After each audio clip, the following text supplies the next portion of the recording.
I see you got a bit.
Giddy up.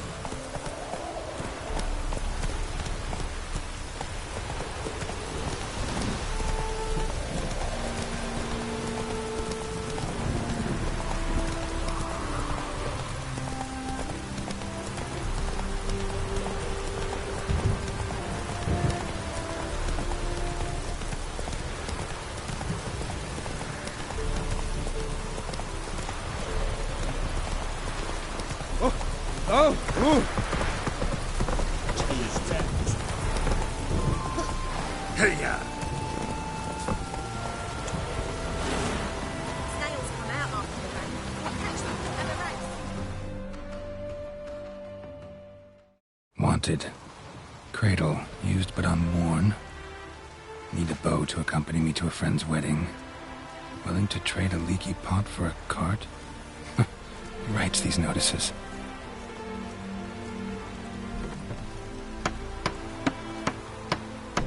Need a witcher? Any bloke willing to kill a monster, at what you would do. Monster? What kind? Big, bad, ugly, squats in the sewers. If you're interested, drop by the Garren estate. Ask for Olgierd von Everek. He's the one ordered this posted.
Hey there.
Whoa there, Roach.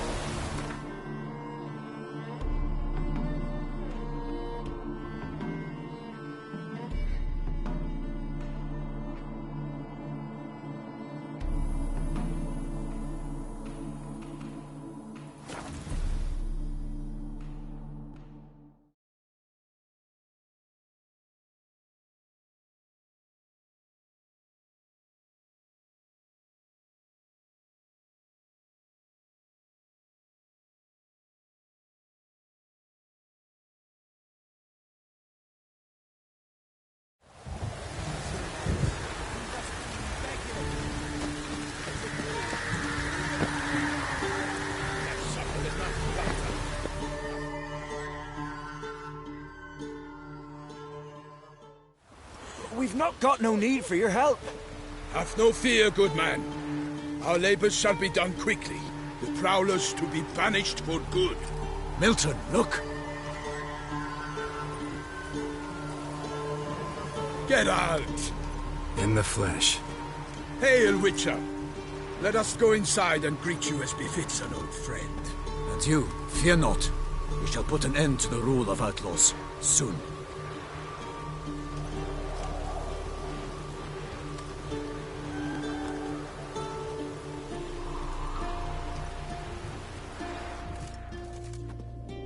Found your message on a notice board. You see, Palmerin? I told you. The griffin at White Orchard. I knew that were we only to follow the tracks of its slayer, we would in the end find Geralt. Milton to pay. You must forget involved. We discovered... We are both...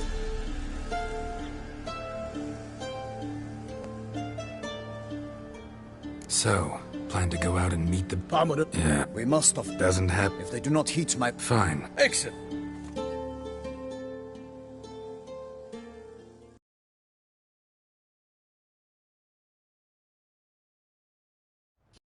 They're coming! Hear that? You're back. Let us...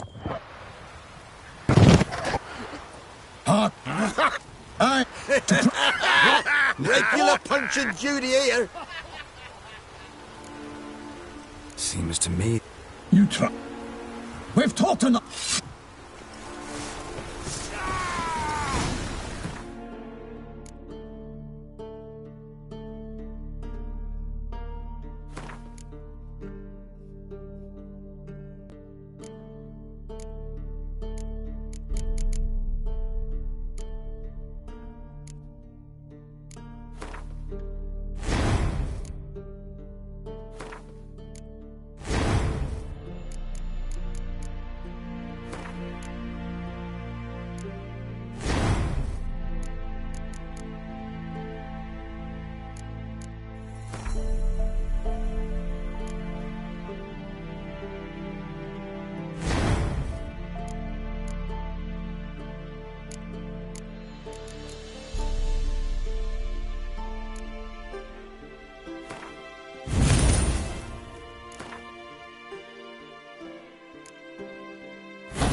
Damn it!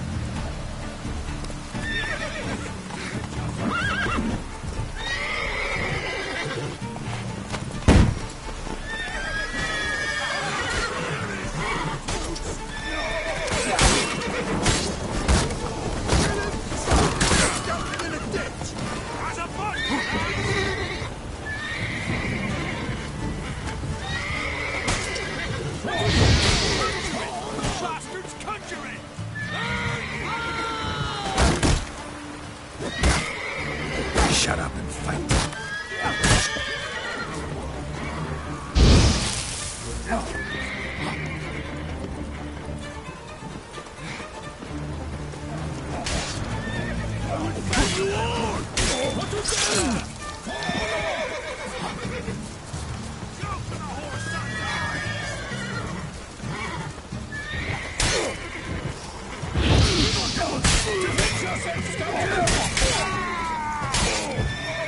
Not good. Shit.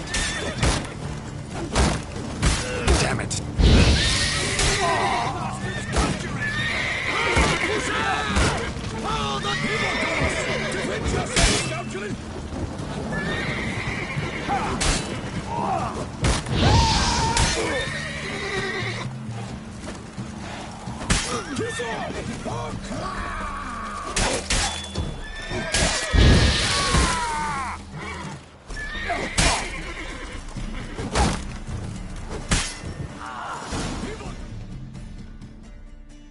Why do they not emerge? It is over. We have banished the scoundrels, lifted oppression's yoke from their lives. Warned you it'd be like this. Fear you as much as they did the bandits now. Sorry, no fanfares and flowers. You're not in Toussaint. It is true what folk claim. In the north, no noble deed goes unthwarted. It is time to go home. And we shall, my friend. Come, Geralt. It's time we delivered our message.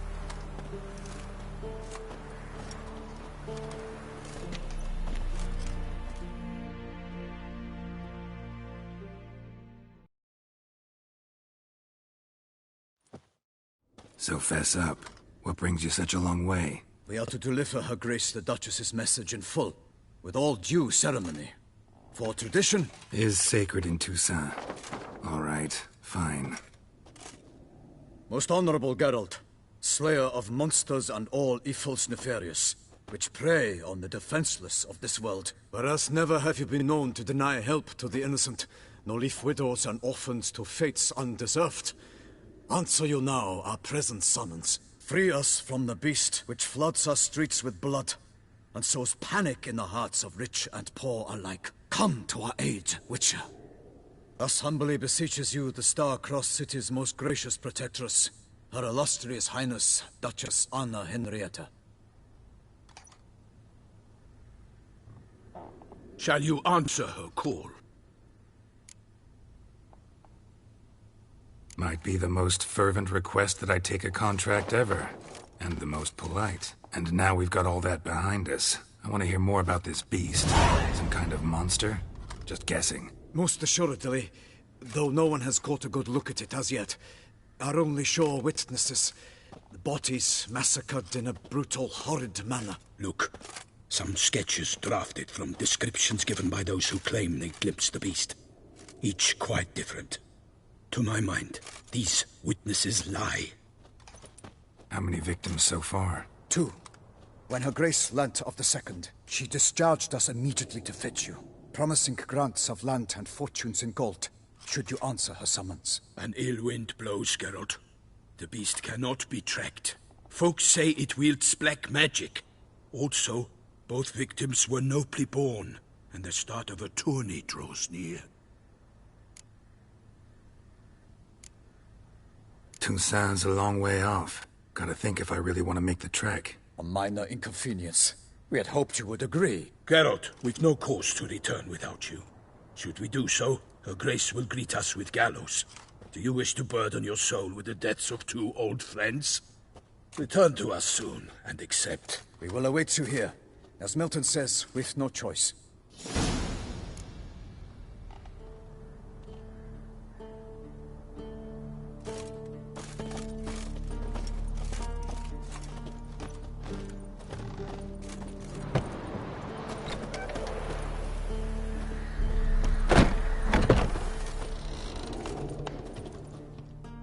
Still waiting? As I told you, we cannot return empty-handed. It is simply out of the question. Have you reconsidered? Will you take the offer? Ready to go, soon as you're packed. Ah, then post haste to Toussaint. To Toussaint!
Toussaint, the land of love and wine. Exactly how I remembered it.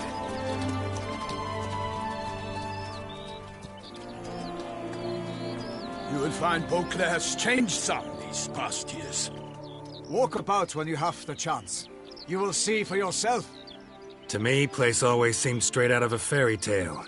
Knights errant, elven palaces. You insinuate that we are somehow odd? I shall prove you wrong. This I pledge on the Heron.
For my lady! Leo, watch out! I kill a monster! One for all!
Big beast. Tackling it single-handed? None too wise. Neither is love born of wisdom, Witcher.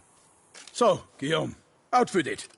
Which fair damsel inspired you to vow to kill that filth? The most beautiful among them. If he wishes to guard her name a secret, he need not reveal it. You I do not know, sir, nor seem you a knight, yet still I am profoundly grateful, nay, indebted to you for your succor. This trophy, sir, is yours. I'll take the trophy. Why not? Could find someone who'll pay to buy it. Put up a good fight against the giant. Got experience battling monsters? None. In Toussaint we mostly chase bandits. But I vowed I'd bring my heart's champion the head of a monstrosity, as the famed Gottfried, known as the Giant Killer, did. You don't mean to hunt the beast, I hope. The matter's best left to Geralt. Another challenge awaits me. Yet if Geralt is to hunt the beast, he ought to know. It struck again. The river surrendered a corpse. It washed up in the meander by the cockatrice. Damien de la Tour's guardsmen are there already, securing the area. Securing the area? Better go there now before they trample any tracks, manhandle any evidence. Set forth, then. I shall ride for the city to inform her gracious magnificence that Geralt has arrived. We'll meet later, near Guillaume's tent at the tourney grounds.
Brave kid, Guillaume.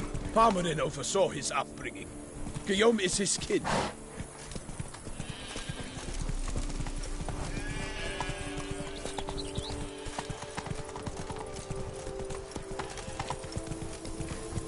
Some things in the way. Work of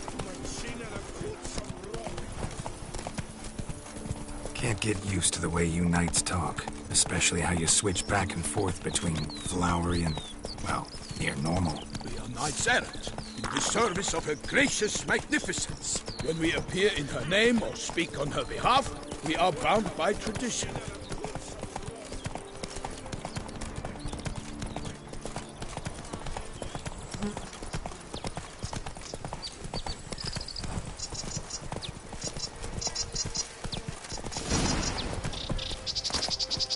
No one here. They must have removed the body already. Let's look around. Make sure they didn't miss anything.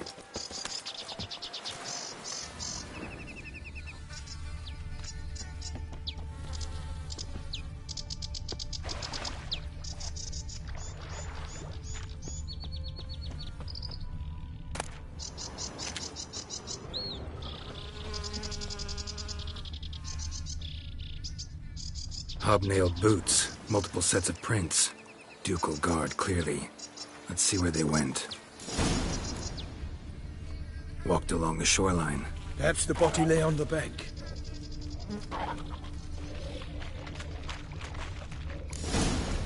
Got guests. Careful. For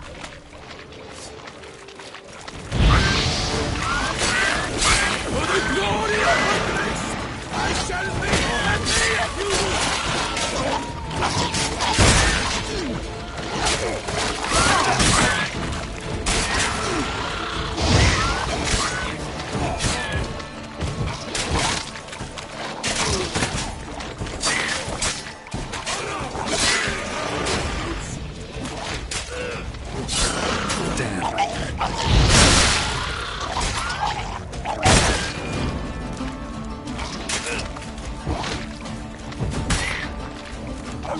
you!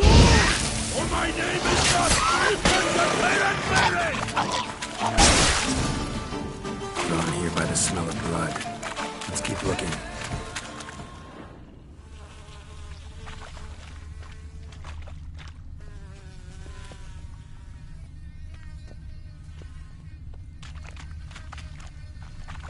Blood. Guardsmen pulled these nets out of the water, then cut the mutilated body free. Gonna dive in, make sure they didn't miss anything. Only blood-soaked scraps left of the victim's clothing. Good quality cloth. A wealthy victim, correct? Looks it.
the rut. Guardsmen left this site by boat recently, probably to transport the body somewhere.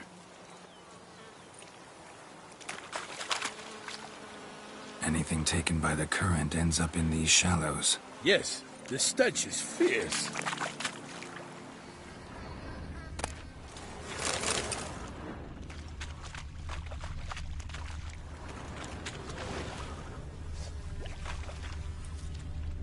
Nets were attached here.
Chief, monogrammed DLC.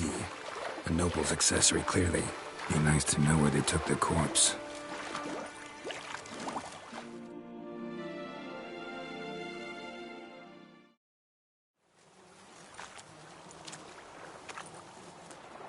What now? This isn't the site of the murder. We know that. Current brought the body here. Corpse got caught in the nets. Guardsmen pulled it out, put it in a boat and took it somewhere. Need to find out where. I'd like to look at the corpse before it starts to decompose. The inn. Its patrons must have seen the guardsmen, which direction they took. We should ask there.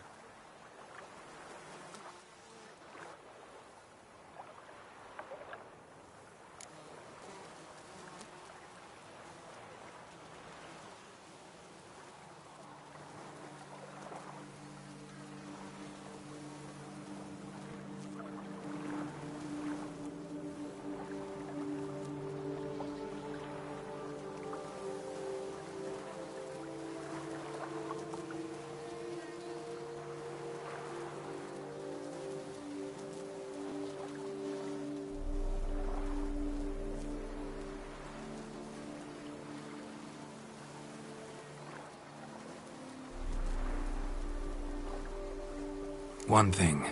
Found a handkerchief in the water. Monogrammed DLC. Mean anything to you? Delacroix? It cannot be. Was it he the beast slew? Seems so. Knew him well? Long past. We were close friends once, but our paths diverged. He was a man of extremes, standing by his companions, no matter the odds. Fighting his foes to the bitter end. Foes? You have a lot of them? He did, but I do not see what that has to do with the beast. Ah, Geralt, you've struck a raw nerve. Memories of a time long past, to which I'd rather not return now. I understand. We can talk later. Let's go to the tavern. I shall have to leave you soon. Return to court. Barely got back to Toussaint.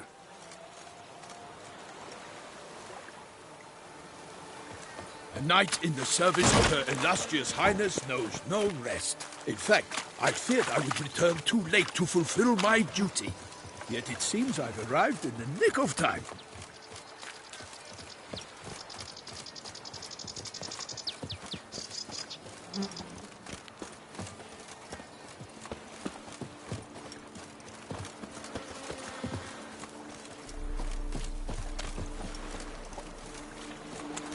Once you have finished examining the corpse, be sure to report to Anarietta. Anarietta? Her Grace, the Duchess. I forget myself at times. We address each other by our first names in private. Never in Pomrin's presence, however. He finds such familiarity offensive. A watering hole for traders, smugglers, boatmen. But you will find no better crayfish chowder in all Toussaint. Killer from the north. What? With no lads brave enough? Of course we have. Return to traditional values and morals. That is...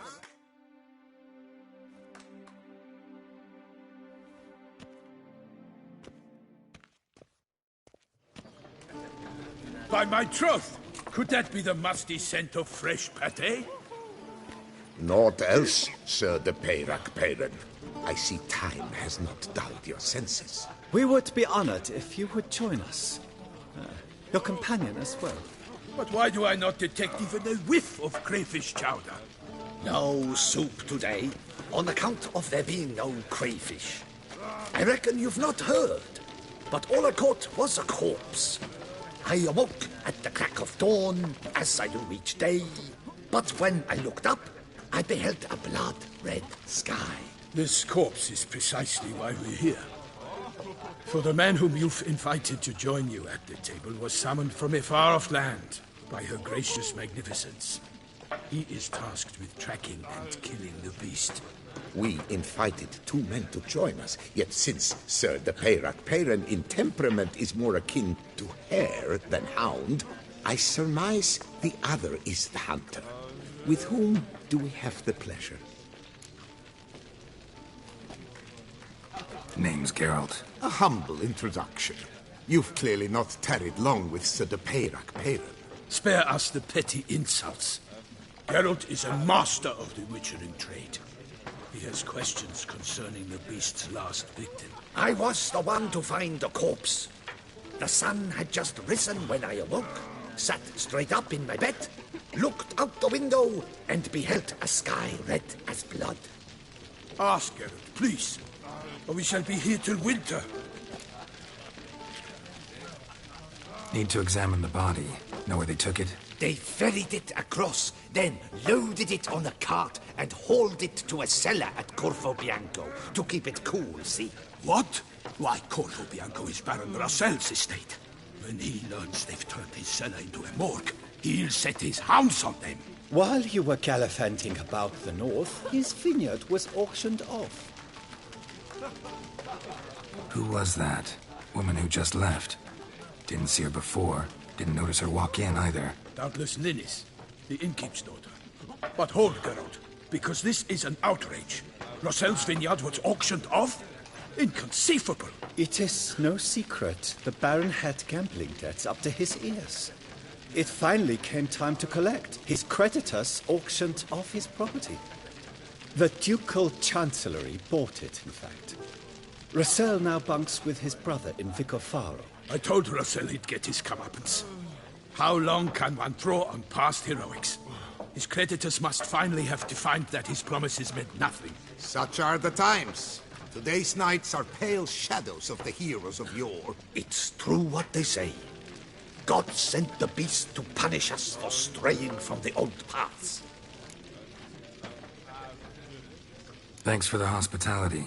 Time I examined the corpse. Corvo Bianco lies a short way from here, near the tourney grounds. Just follow the road and you'll arrive. Not coming with? Oh yeah, duty of some sort calls. Some sort? Her Grace bestowed a great honor on me, even before we departed for Velen. I'm to play the hare during this year's game in the palace gardens. When you see me in my costume, you will wet yourself laughing. A little tempted to ask a few questions, but it sounds like a long, complicated story. One involving lengthy digressions into local history and tradition. So, see you later, Milton, and good luck.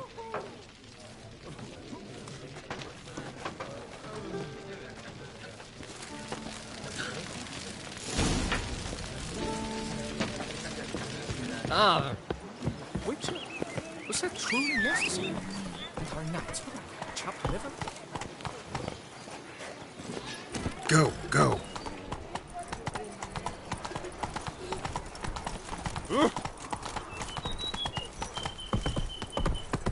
crowd around.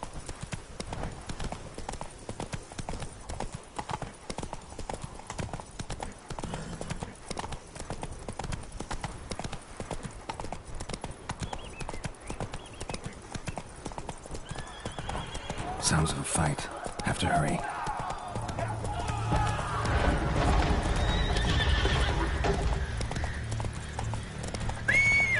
Come on now.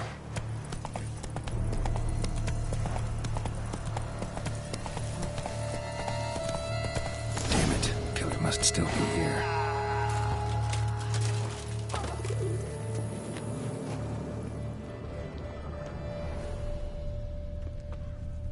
Busted ribs, blood from the ears. Took a solid hit.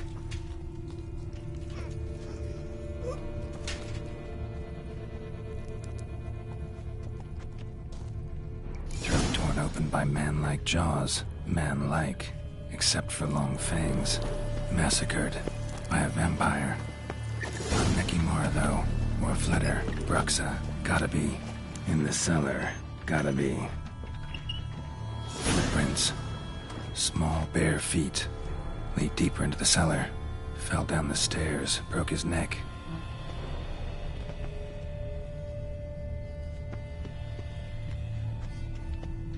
Hurled against the wall with great force. Used this to batter down the grate.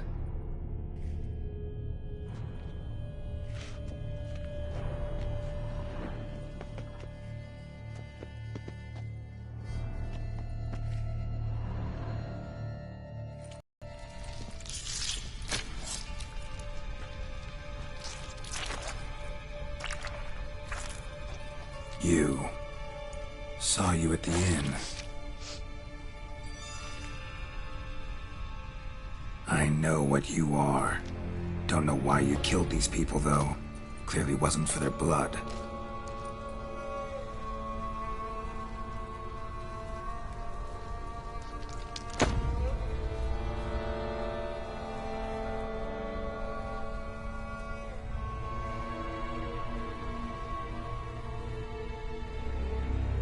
We don't have to fight.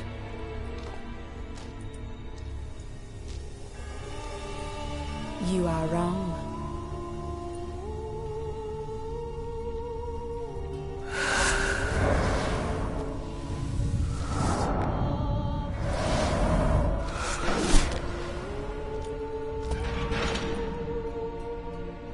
I cannot let you leave.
stinks.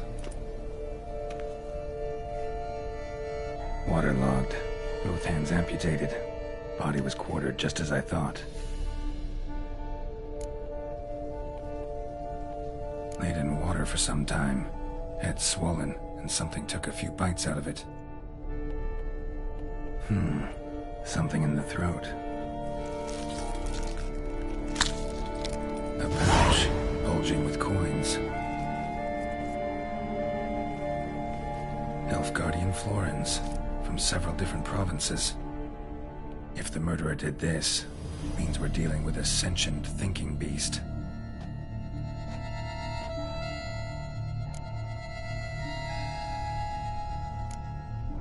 Body was chopped up after death. Blows struck with great force, but bones sliced through, not crushed. Creature that killed him had long claws, sharp as a witcher's blade. First sank its claws into the victim's heart. No Bruxa did this. Third hand. A spare? Except it's clearly not the victim's. Guardsmen must have not noticed it as they picked everything up. How's this possible? Still warm. Blood still flowing? Several monster species can regenerate. Never heard of that happening to their severed limbs, though. Or of their limbs seeming completely alive after so much time. Examine the tissue more closely later. Might learn something.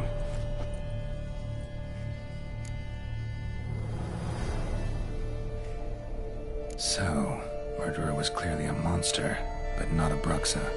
But then why'd the Bruxa come here for the severed hand? And who does the hand belong to? Why the hell's it still warm? Now, pouch shoved down the victim's throat. What's the significance? And why was he chopped up into pieces? Lots of questions, no answers so far. Need to know about the other victims. I'll ask Palmerin to get me in to see the Duchess.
Slower.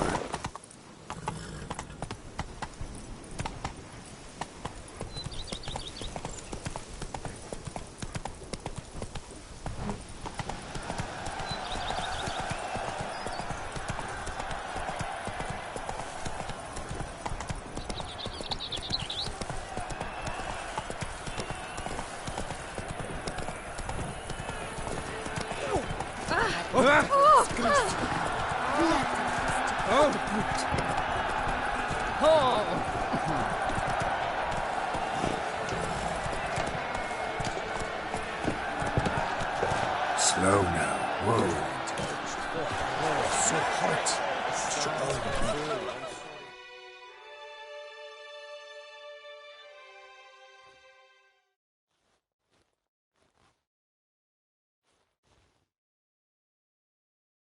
Need to speak to the Duchess, urgently. All right, you scamps. Story's done. Go find your parents. But the Palmerine, what about the story of Rittik and the dragon? A tale's for another time. But take a good look at the man who stands before you now. This is Geralt of Rivia, the master witcher who lent his valiant hand to the defeat of the giant Goliath. Master Witcher, is it true virtue always trumps villainy?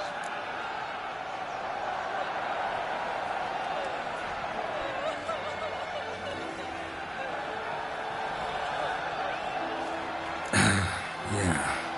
Virtue always wins. But the Black Knight, he's a villain and he wins. The cutter of Casteldacia, too. Moral victory. That's what counts. Rubbish. Now, that will do for questions. Go find your parents.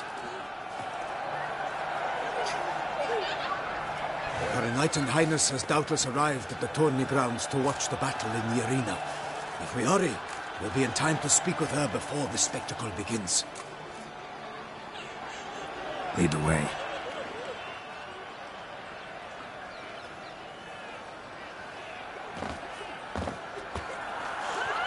Who's fighting? Nilfgaardian gladiators? Close, but not quite. As you'll soon see.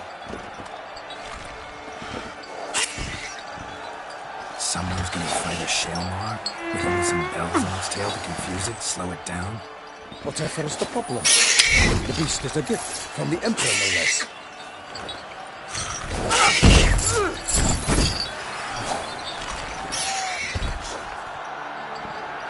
This is dangerous. Bells on its tail aren't enough. I saw the texture of the sword of the arena in Nunez. There, a knight defeated a Shalmar with bells on its tail. Might have gotten lucky. Shalmar might have been lame. Who knows? Only a Witcher has a real chance against a healthy Shalmar.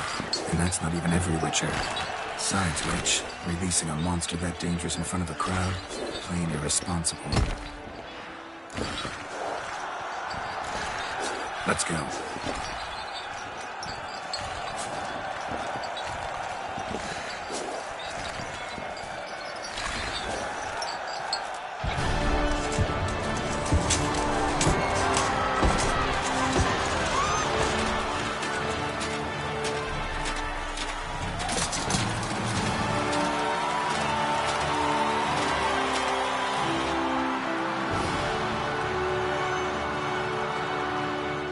I dedicate my imminent victory to fair Lady Vivian.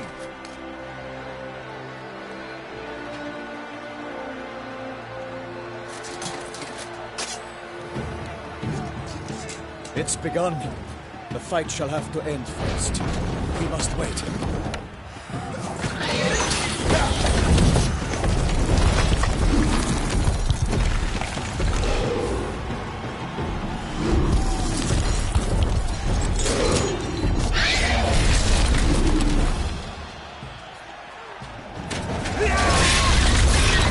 Got a bad feeling about this.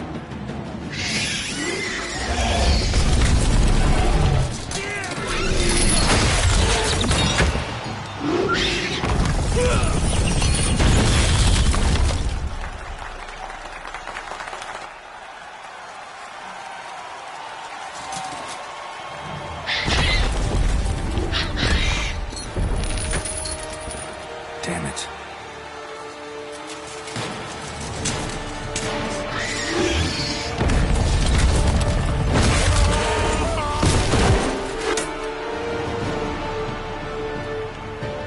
We have to help him.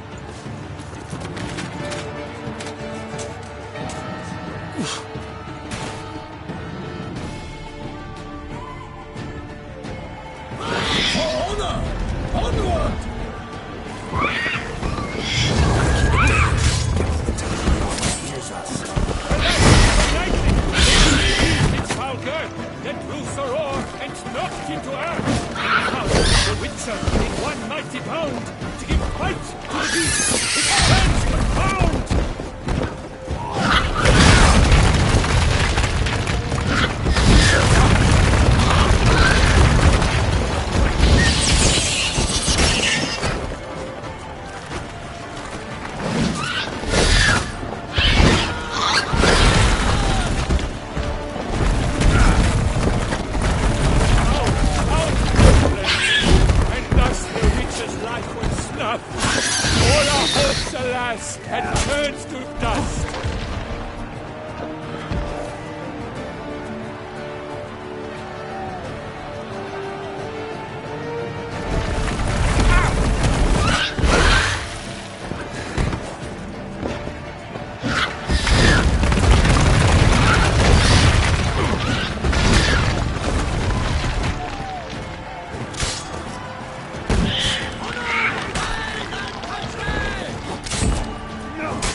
Show me what you got.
Defeated by Geralt of Rivia, master of the witchering trade.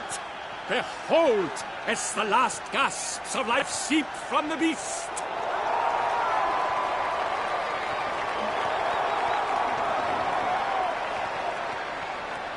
Master Geralt, do what you must.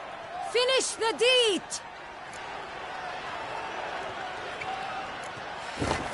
It suffered enough.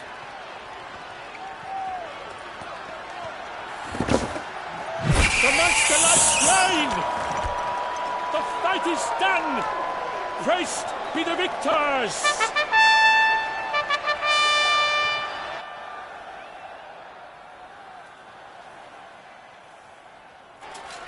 Forgive me. I am not as nimble as in my younger years. You fought bravely. Thanks for your help.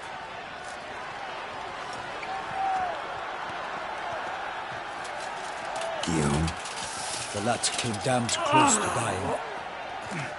I'm fine. Not hurt at all. Vivian? Smile as befits a hero and keep silent. Speech clearly pains you. She approaches.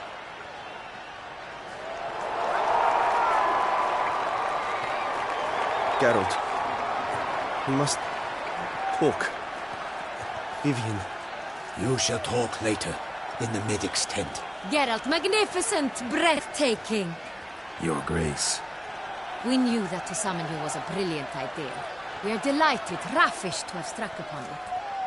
And I'm truly, honored. See to our young hero. Hop, hop. For we must make off with Geralt. We should talk. We had been long awaiting your arrival. Had nearly lost hope. Then suddenly, that entrance, so spectacular. Your Grace, my contract. I'd like to discuss it. Naturally, but not here.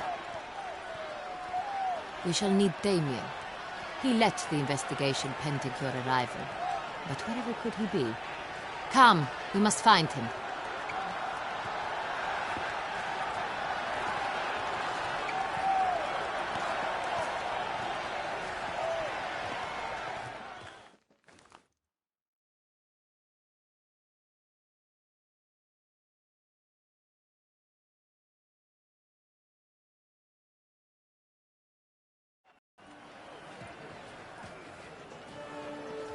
Tell us, have you come alone? Or did Viscount Julian accompany you? Wish to see Dandelion, Your Grace? Yes. I mean, no. Yes. But solely to tell him we regret. Yes, deeply regret rescinding the death sentence we so justly handed down upon him. If we could turn back time, we would make certain he sat in a tower till he rotted. No, we would ensure he was broken on the wheel, then drawn, hanged, and quartered.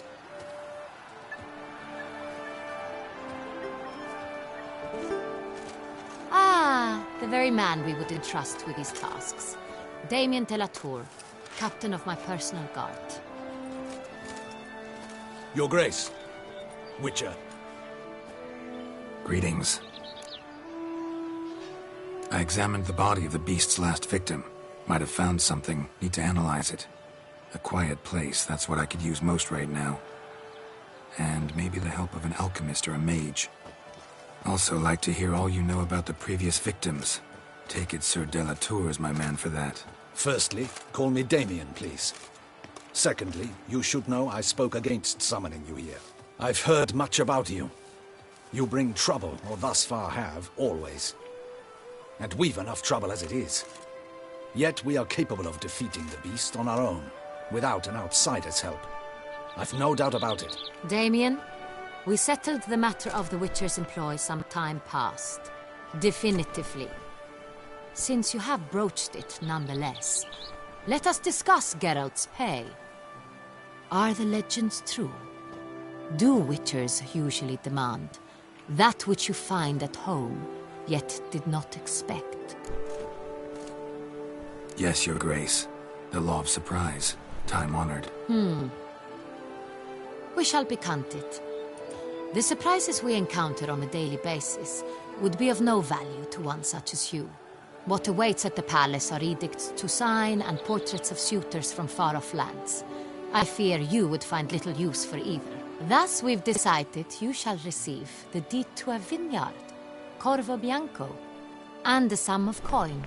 You will doubtless consider this adequate. Title to the vineyard shall be given to you at once. Surely you'll need lodgings while you hunt. The coin, however, will be yours only once you have slain the beast. Lovely, generous gesture, Your Grace. Corvo Bianco. Isn't it the Duchy's temporary morgue? Is it now?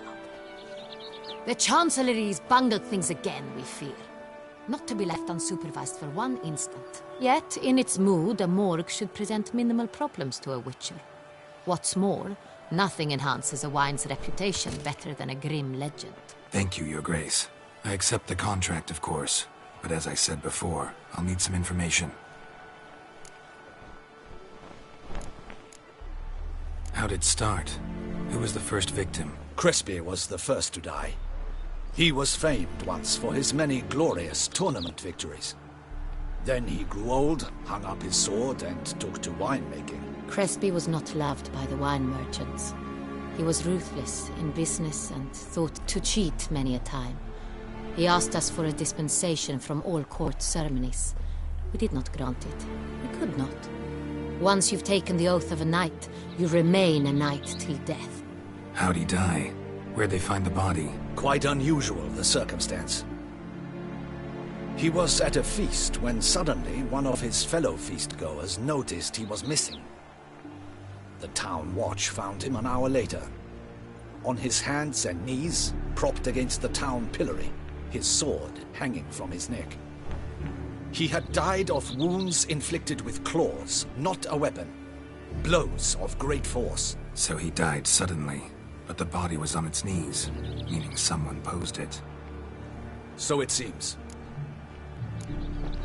Second murder. Tell me what you know. In the city there are certain nooks. No one reasonable ventures there after dark.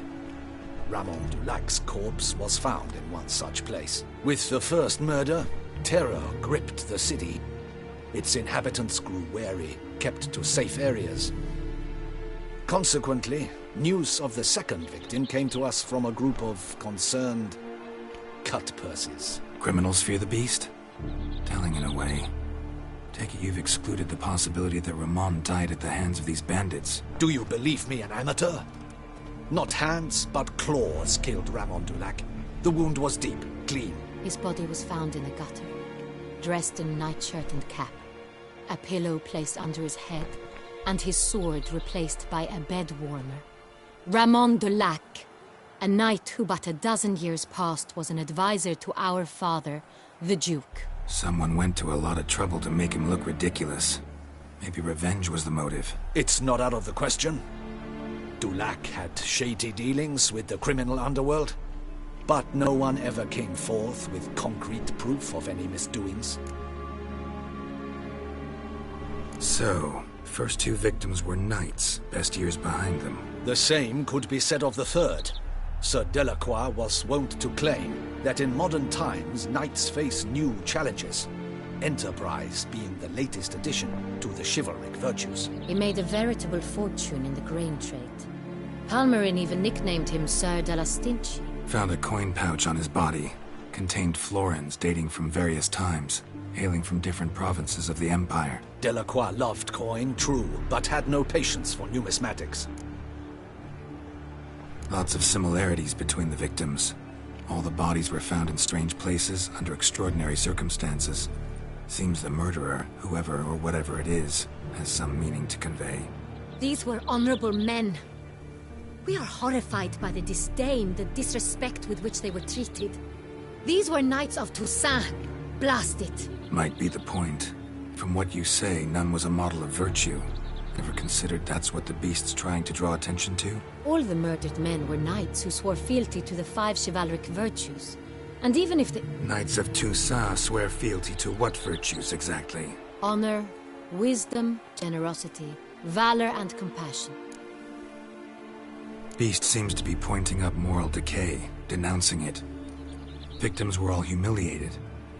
Might have been murdered to emphasize their lack of specific chivalric virtues. Honor compromised by the pillory. Wisdom by ridicule.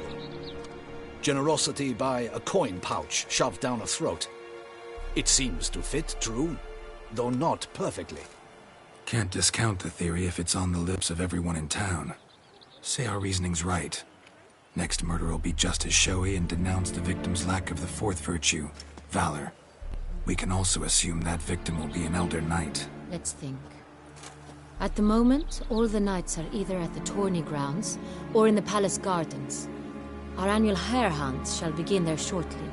Have you heard of the custom? Milton mentioned something. Seemed excited to prance around in a bunny costume. Not sure why. Hang on. Strange circumstances. A knight advanced in years. The famed cowardice of rabbits.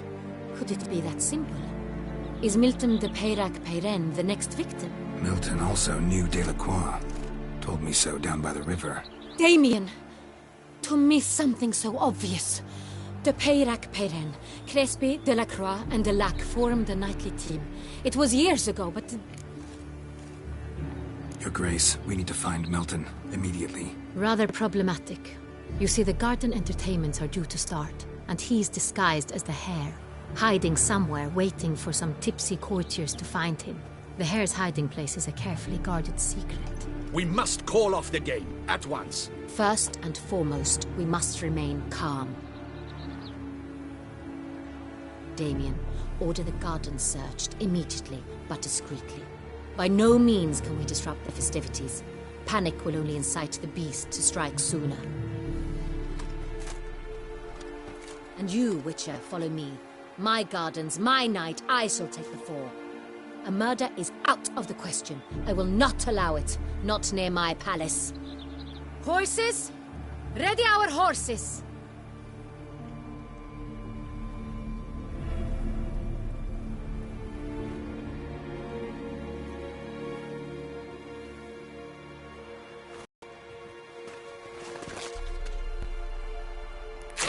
Your Grace!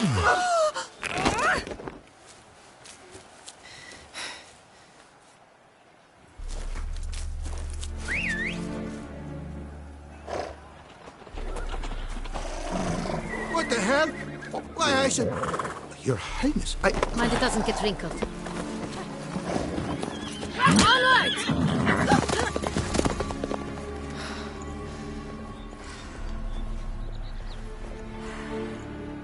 Hey!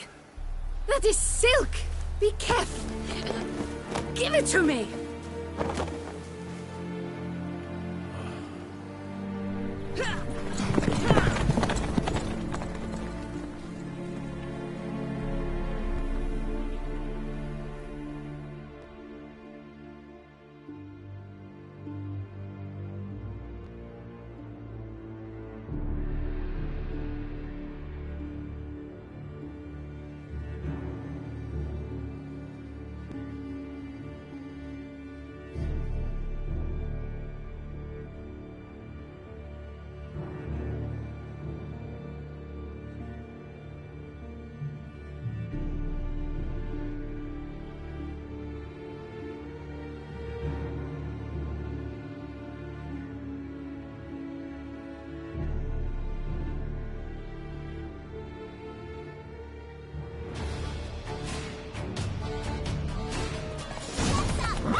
Your Grace seems right at home in the saddle. The wind!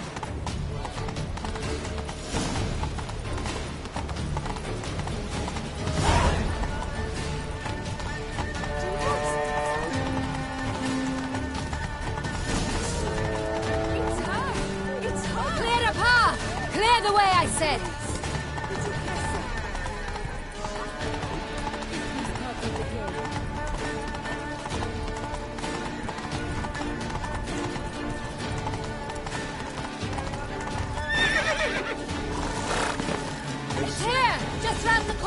Hurry! We must go to where the game is being held. The participants must find a unicorn's horn, a golden fish, and a phoenix egg.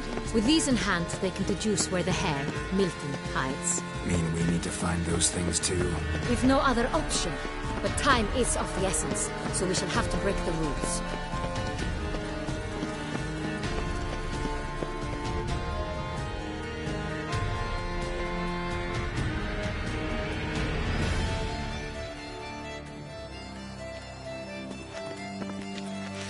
On second thought, through here.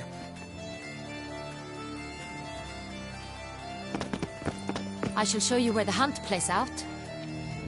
Then we will split up. You will get hold of the unicorn horn and the golden fish, while I nab the phoenix egg. That will be quickest. Golden fish. Do I need a rod or a net? Please, Geralt. It's not a real fish. Look there, towards the water. See the lights? The hunters are trying to hook the fish from boats. You must simply dive in and find it. The unicorn. How do I catch it? It's terribly skittish, true, but I'm sure you will find a way to earn its trust. It runs around, over there, look. The golden fish and the horn both contain things or clues that will help us find Milton.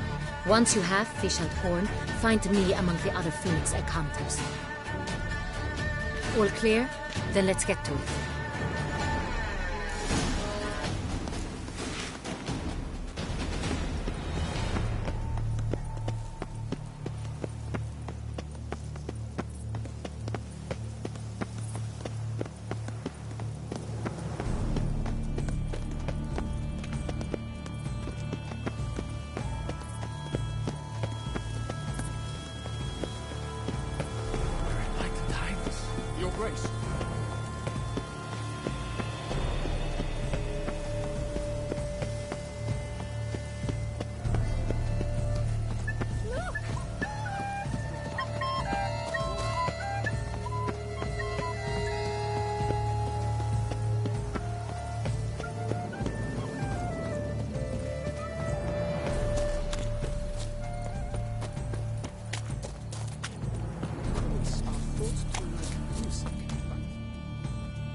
Perhaps an apple will work.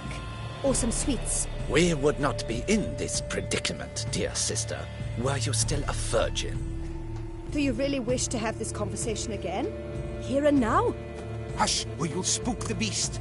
We shall try the sweets. Hey, folks. Gonna have to ruin your fun. Sorry. Who's that?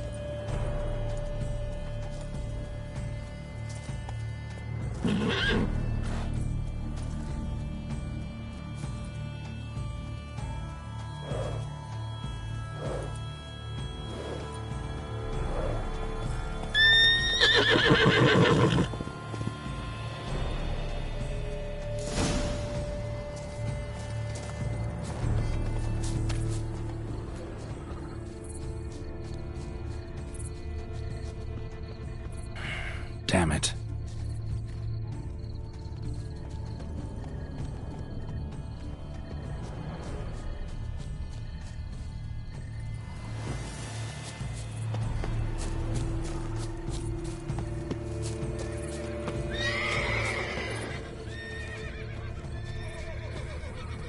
Crispy apple. Should like that like any other damn horse.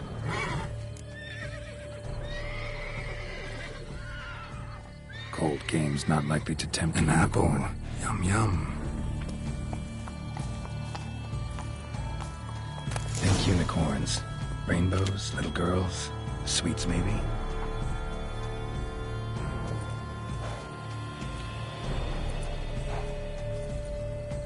Easy.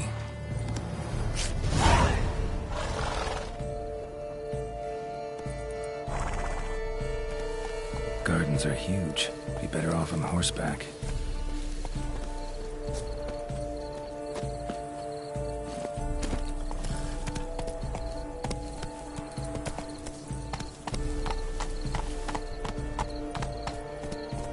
Giddy up. Ooh, move it.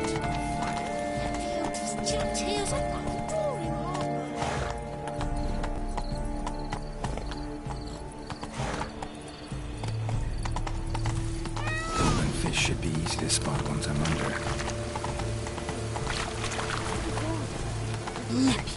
Take it easy. What the blazes? Did someone just dive in the water? Perhaps that's the way to do it. Sure, if you're a peasant.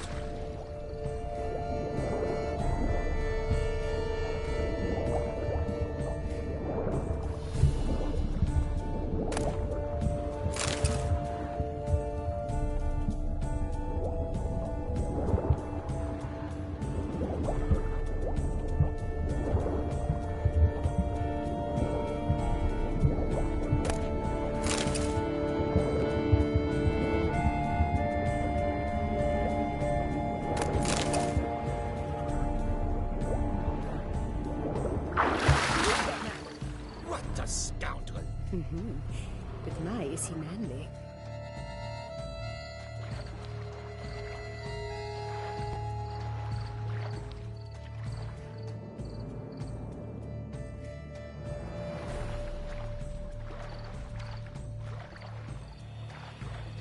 My, he's brave. Swim on, good man.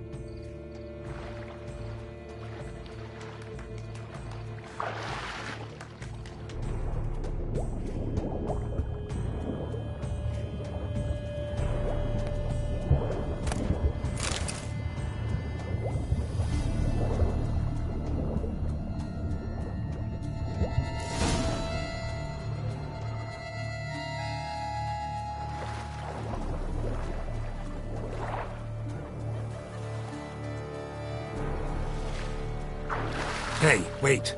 Stop. It's important.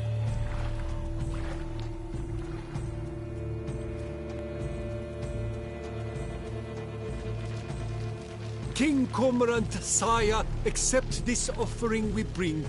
Prithee cast upon us your merciful eye, and bear before us its secrets.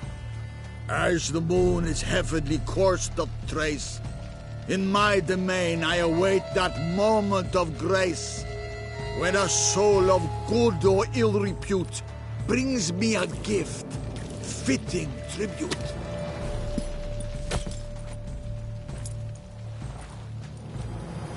key. Why, you bomb-botched wretch! It ruins the game! Disgraceful.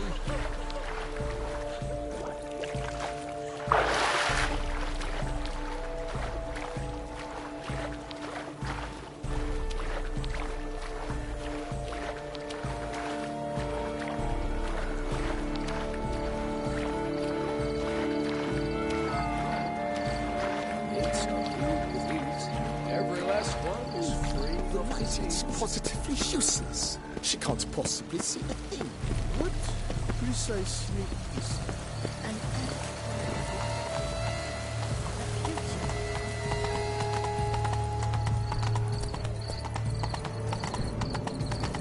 Ah! What was that?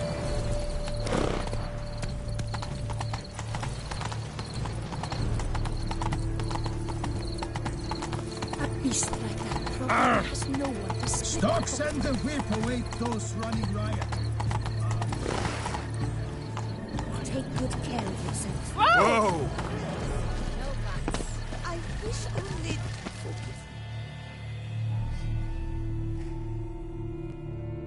If you please, Your Grace. We do not please. We act out of the highest necessity. All shall be explained later. But it's against the rules. I am the rules.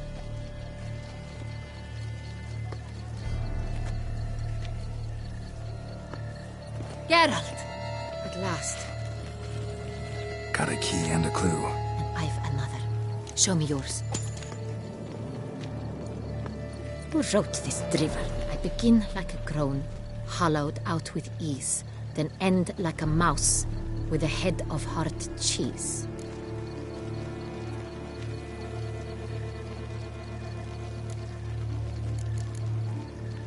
Too cryptic, this riddle. Got no idea what it's talking about. Then be silent and let me think.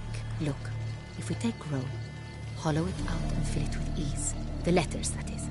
We get green. Then mouse, but starting with what heads heart cheese. Why, it's greenhouse. Pretty clever. And it sounds right to me. There are several greenhouses in the gardens, but only one with a door that locks. And the key to it looks just like the one we found. Greenhouse it is then. Let's go.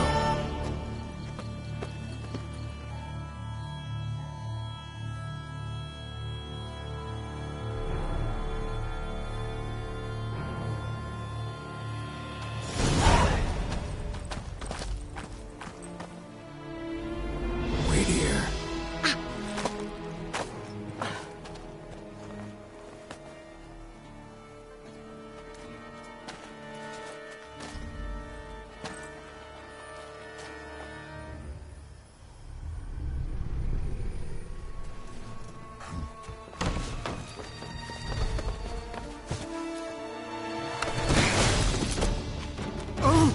What the bunch?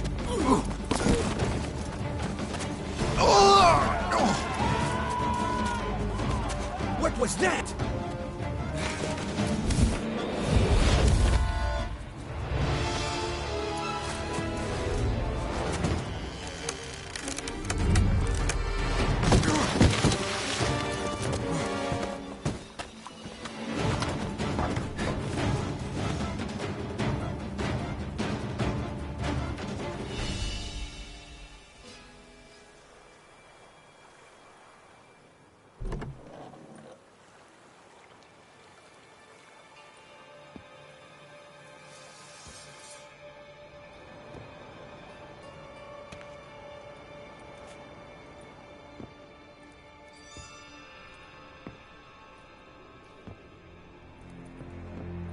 I'm here.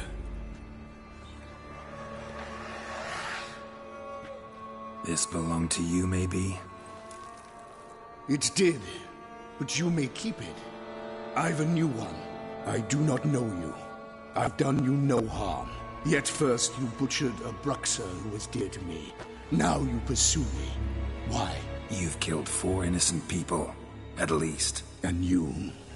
How many innocents have you cut down?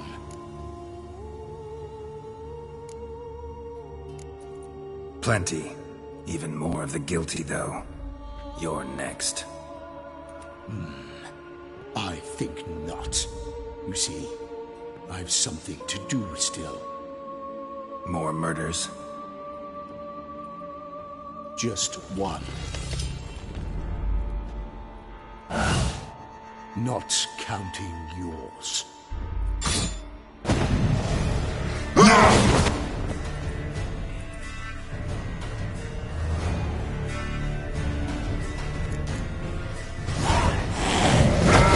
Let you kill again.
To stay where you were. Regenerate! I know you're in trouble. I can help. I'll help myself! No, he's my friend.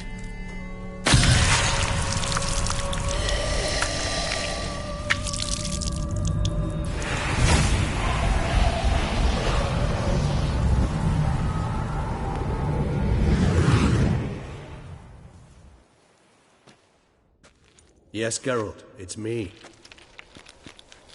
Regis? You alright? All is well. All's in order. Wounds such as these heal on vampires in moments. But we've not seen one another in ages, my friend. At least in human terms, that is. How's this even possible? Last I saw you...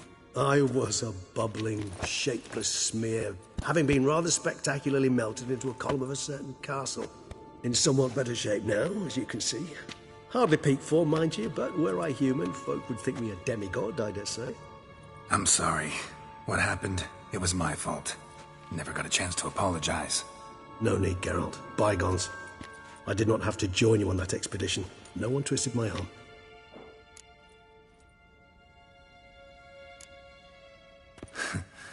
Local serial killer seems to obey you.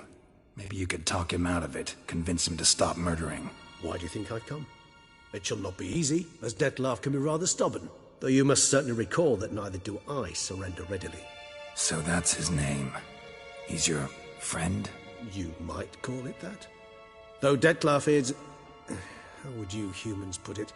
More bestial than I am. But not to worry. I'm working on him. Haven't exactly done a great job with that.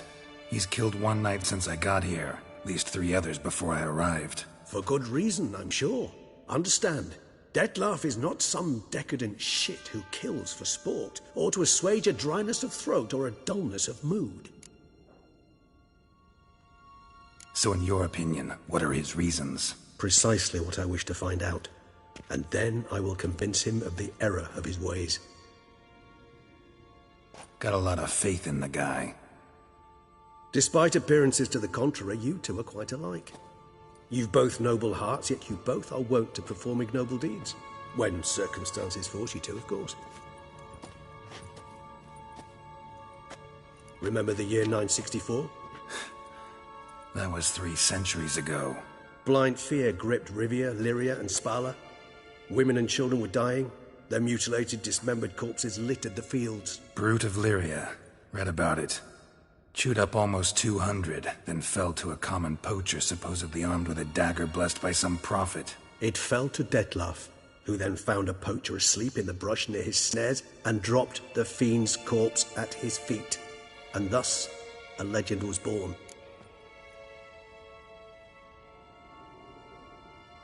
Huh. Vampires rarely help humans. Must have had his own agenda, hunting the beast. You err. He slew it for one reason alone. The monster killed a lad who once in the street had offered Detlef an apple, expecting nothing in return. Terribly noble of him. You do not have a monopoly on altruism, my friend. Vilgefortz melted my body. Detlef found what was left. As per our codex, he had a choice. To leave me where I was, or to care for me and nurture my remains.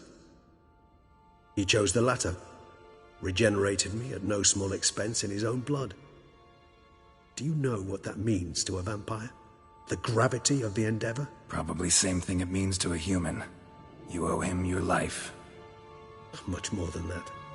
The act itself made us blood brethren. A bond so strong humans cannot even imagine. Which is why I know something ill is afoot. Always had an overdeveloped sense of empathy. Each vampire has a unique talent. One they hone over centuries. It's precisely what renders it so difficult to classify. Detlef's trump card is his herd instinct.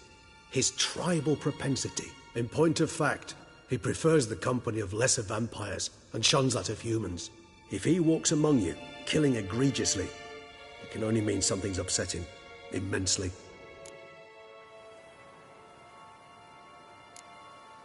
Anything specific? Some set of things that'd be likely to set him off? How should I say this? Detlef doesn't understand men, their world, its rules, its conventions. He's naive in a sense. He doesn't comprehend your games, knows not what it means to lie, deceive. Suggesting he's maladjusted and venting his rage. I'm suggesting maladjustment can at times breed conflict. But is it the case this time? I cannot say, but intend to find out. Gotta find him, before something upsets him even more, and all Beauclair is awash with blood. Well, we share a cause then, just like the old days. Not entirely. I mean, when I find him, you know. I know you've a contract on his head. Yet your true task is to stop the beast killing, not necessarily to kill the beast, am I right? All in all, sure. Let us find him. By the time we do, I hope I'll have convinced you Detlef is no monster. Fine, all right already. But for now, evidence is stacking up against him. Hear that? The posse. Knights must have tracked me here. I'd prefer they not find me here. I'd makeshift quarters at Mère Lachaise Long Cemetery. We'll meet there. See you.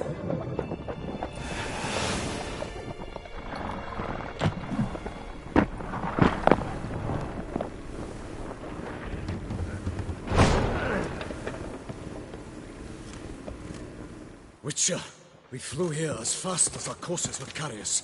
Yet I fear we're late all the same. Pray, where is the beast? Still investigating. About to inspect this site. Withdraw your men before they trample all over the evidence. Sirs, we must let the Witcher do his work.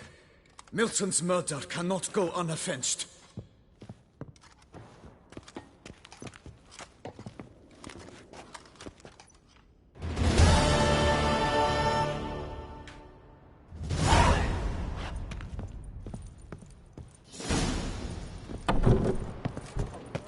To ply his trade.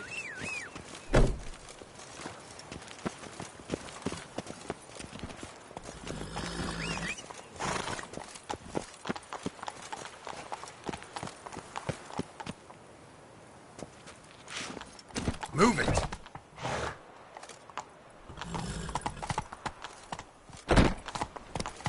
Hey-ya!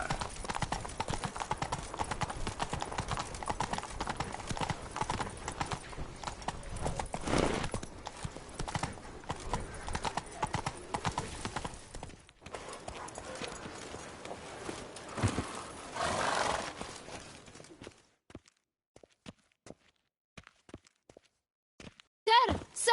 A letter for you, sir! Letter? Who from? Can't rightly say, sir. I was just to deliver it.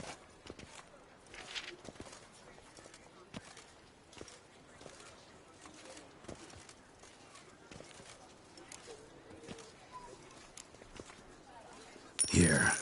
And thanks. No, sir. Thank you. And I truly hope I'll be of service again.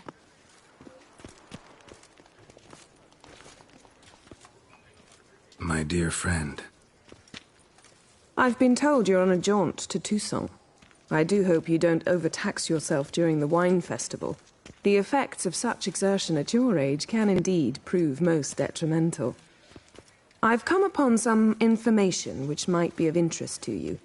While browsing through a colleague's book collection, I found mention of one Professor Moreau of Beauclair, who conducted research into Witcher mutations.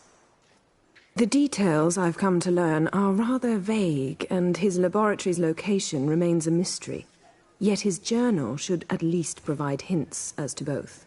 It is said he was laid to rest with it in his tomb. I enclose a map I found in the tome I happened upon. Though less than completely legible, I trust it will prove useful nonetheless. Should you grow tired of sampling Beauclair's ladies, wines, and other exquisite delicacies, this matter might prove a fruitful diversion. Investigate at your leisure. Your friend, Yennefer. A professor who studied Witcher mutations. Might actually be worth looking into.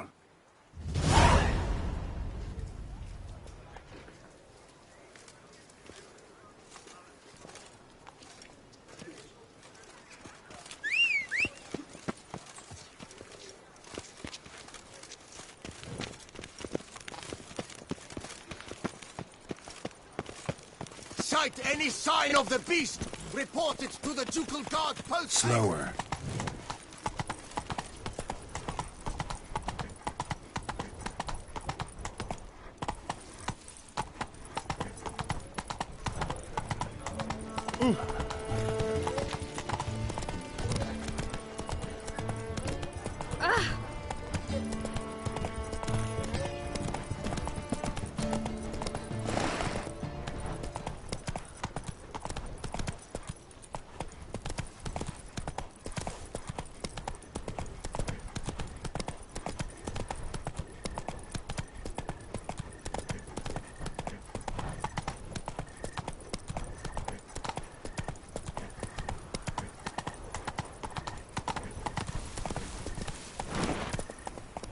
Whoa!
Regis. Couldn't have picked some other place to meet.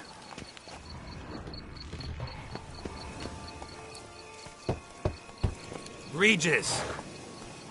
Damn it. Locked. No way I got the place wrong. This is it. Gotta be another way around here.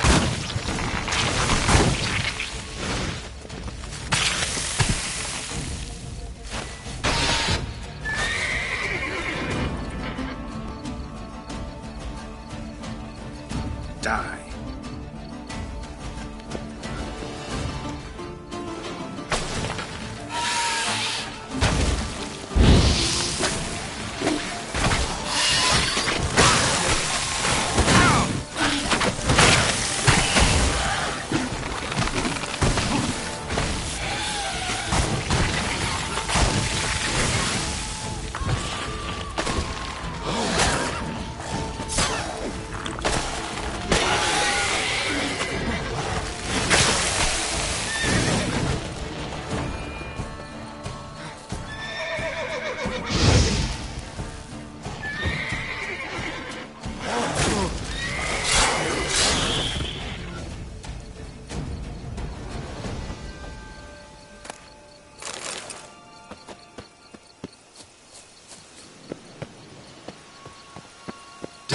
ugly.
What now, you piece of...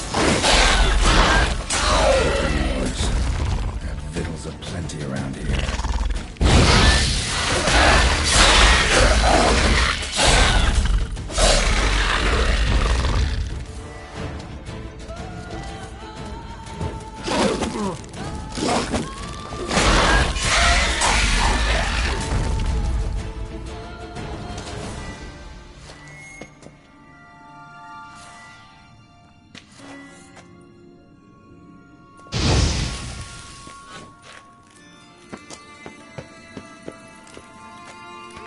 Kiki, more eggs. Need to incinerate these.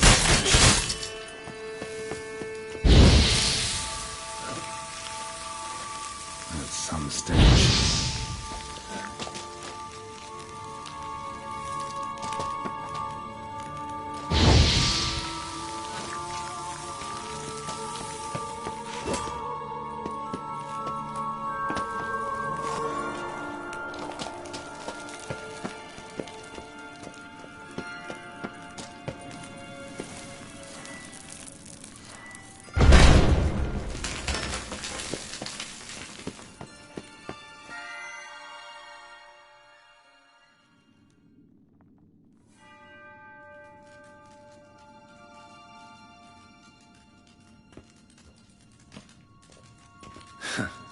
agreed to meet a vampire at a cemetery. How much more cliché can you get? Nothing comes readily to mind. Could have left the door unlatched. What of my privacy? I value it rather deeply. Unmolested, especially by unwanted guests, that's my preferred state. Besides, I knew you'd find a way to get in. True enough. Need to find your friend. I'm hoping you'll agree to help. I shall do whatever's in my power. Yet what you want or even need must matter little. What matters is what Dettlaff wants. If he does not wish to be found, you will not find him. Ever. End of story. Come on. Gotta be some way.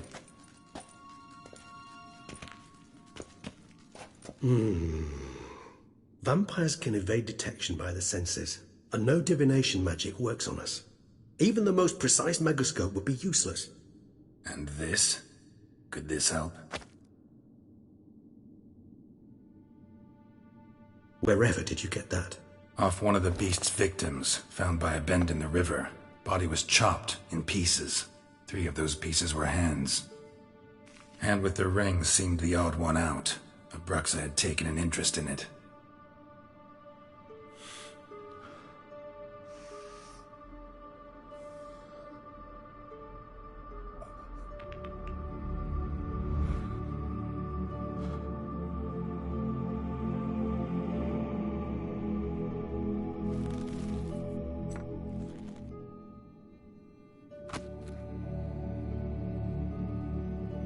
It's Dettlaff's hand, without a doubt. It will do splendidly.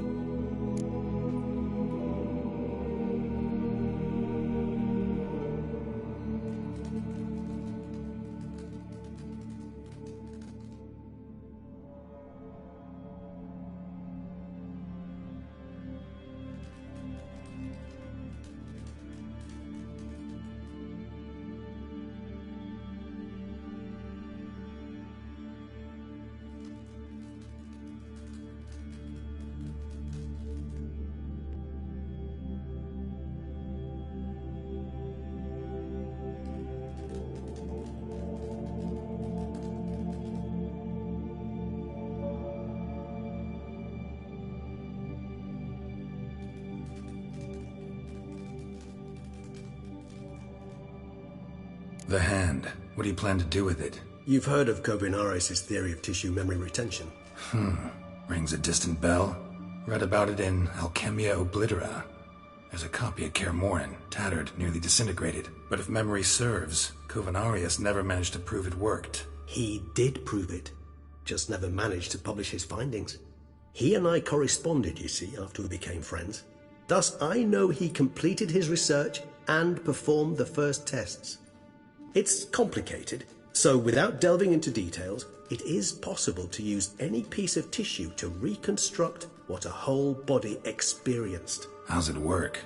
We need any special equipment? We must brew a decoction which Kovinaris gave a rather poetic name, resonance. Once imbibed, it sends one into a trance similar to that induced by narcotics. This triggers visions of events linked to strong emotions experienced by the tissue's owner. Picture it as dreaming a fragment of someone's life. Any chance we might see what Dettlaff was doing just before he lost his hand? Indeed. Though I also hope resonance will reveal the location of Dettlaff's hideout. Ring's pretty intriguing. Made of no metal I've ever seen.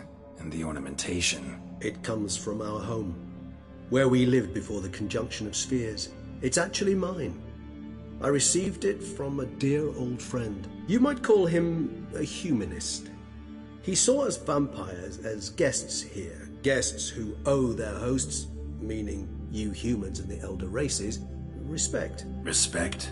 Meaning not to treat us like cattle to be slaughtered for food? Precisely. And the reason why I in turn gave it to Dettlaff. To remind him of the ideals my old friend championed.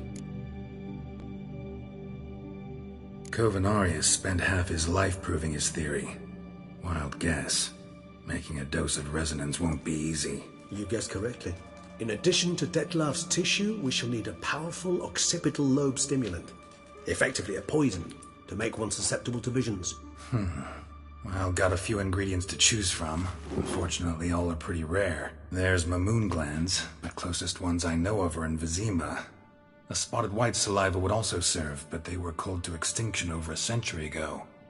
Could go with a kobold's eyes, but the creatures are sentient. Rather not gouge one's eyes out. Given that we lack the time to sleuth this out ourselves, permit me to summon some help.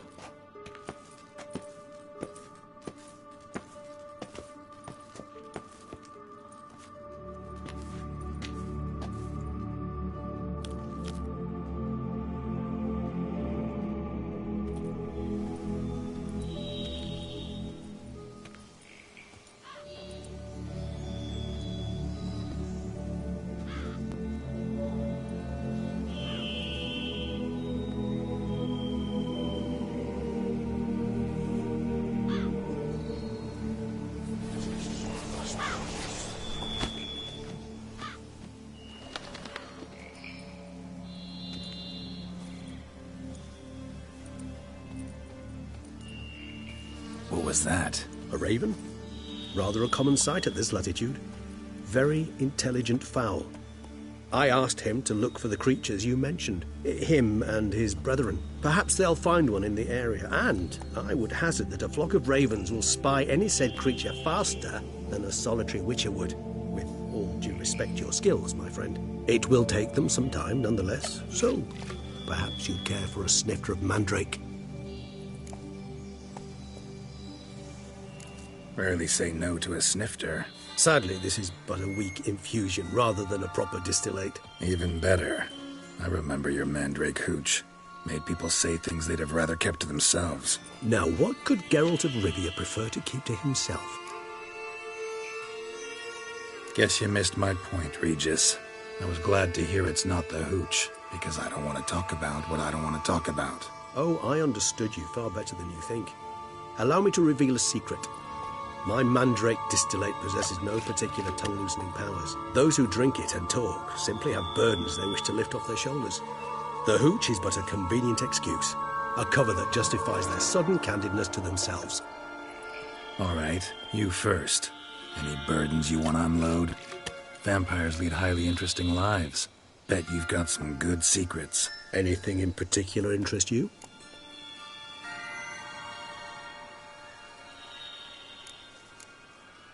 Got plenty of questions I'd like to ask, but let's postpone any longer conversations until things calm down. Unable to focus your thoughts at the moment, I understand. I too am anxious to know the news. Still no sign of your winged friend. Sure it understood what you wanted? Dead certain. Let's wait a bit longer. It'll return soon, don't doubt that for a moment.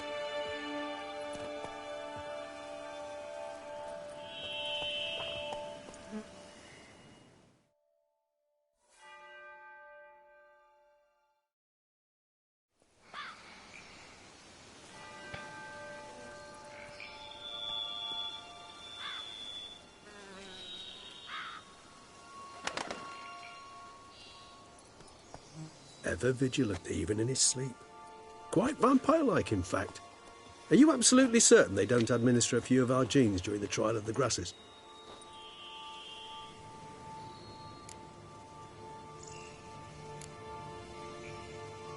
Appreciate the compliment. Got something for me? You were right.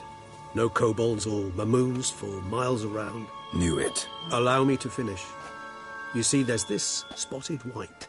It haunts an abandoned residence in the Caraberta woods. Impossible. My brethren hunted down every last spotted white before I was born. Then it seems you must revise your knowledge of spotted whites. For somehow this one managed to survive your brethren's onslaught. It seems I know this home it haunts. Recall a tale about it. Locals believe the place cursed. Perhaps that's how the white survived entirely unmolested. Know anything else about this curse? I don't recall much in particular. Really don't attach much importance to such things. It was mentioned to me as an anecdote, no more. Come on, search your memory. Something, anything could be important. I believe it had a relation to hunger, or, perhaps greed, rapacity. Someone was punished for something... Textbook definition of a curse, pretty much. Sorry, Geralt, I try not to clutter my mind with the details of every far-fetched tale I happen to hear. What are your thoughts? A specimen of a species thought long extinct, and a curse in one place. That a coincidence, or are they related? Ah, professional curiosity. Personally, I've nothing against you delving into this dilemma, but please remember we need the white's saliva. Nothing beyond that.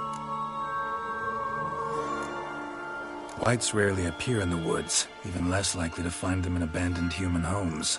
They inhabit remote wildernesses, old abandoned cemeteries. What's your point? This might not be a spotted white after all. Your little helper might have made a mistake. I sincerely doubt it. Ravens are devilishly intelligent creatures, and they've highly developed observational skills. What exactly did they observe? The area around the estate. It's covered in spoons. Spoons? Spare me the skeptical smile. I'm but the bearer of this news. Or perhaps this spotted white is a hoarder. Or the spoons are somehow related to the curse. Let's do this. Start making your decoction while I go get some saliva from that white. Uses it in its brews. Do you imagine the white will simply sell you some? Worst case scenario, I'll bring you its salivary glands. They ought to do as well. For a moment there I imagined you asking the white to spit into a vial. Quite amusing as a thought, but the salivary glands will do fine indeed. So, see you later. Yes, till later. I shall start by perusing some tomes. Tomes? Thought you were gonna make this decoction. We require one last ingredient. Alas, obtaining it could prove a trifle toilsome. Thus I hope to identify a suitable alternative. All right. Good luck. And to you, my friend.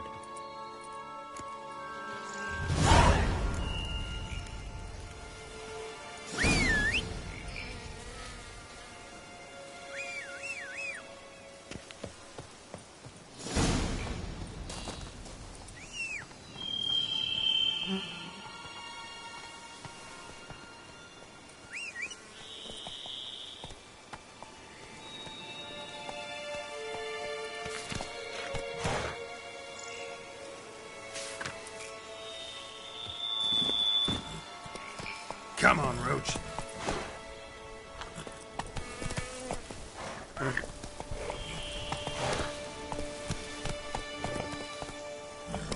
Whoa!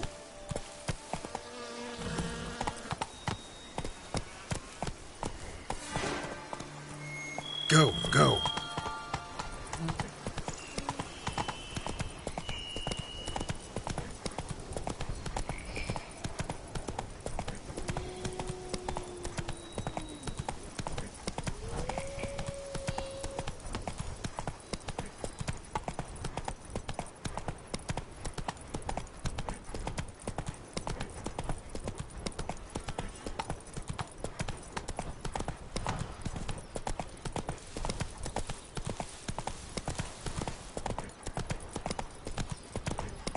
Better to die of drink than of boredom.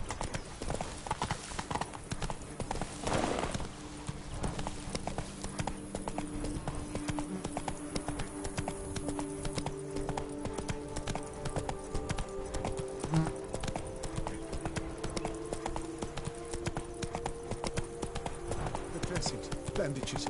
What's that about?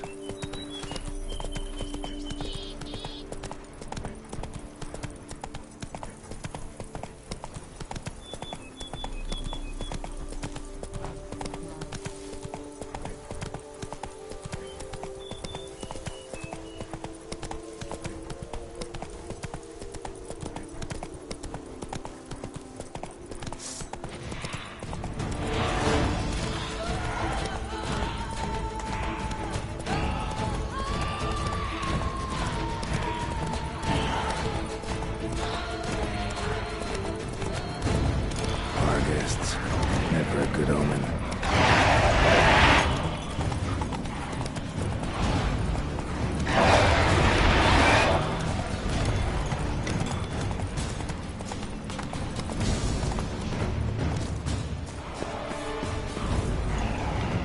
Strange.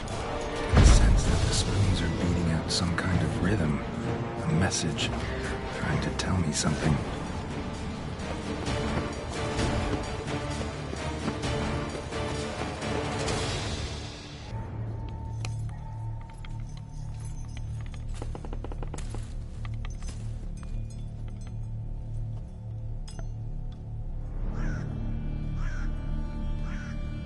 None shall sit and dine with you at your table. No spoon you have shall sate you. Never again shall you wish to spy your reflection in the mirror. Sounds like a curse, all right.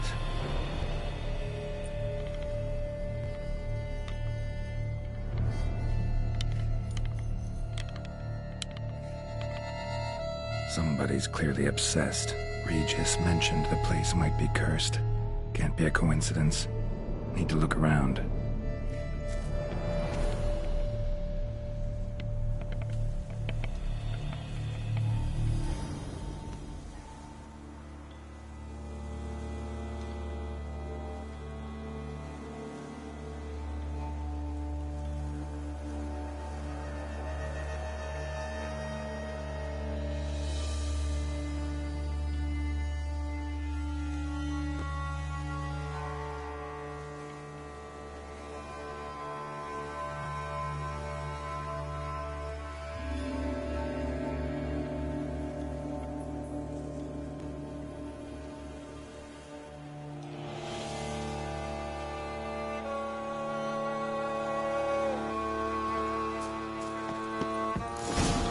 Pigsty. Need to search it thoroughly. Find a way to collect some white saliva.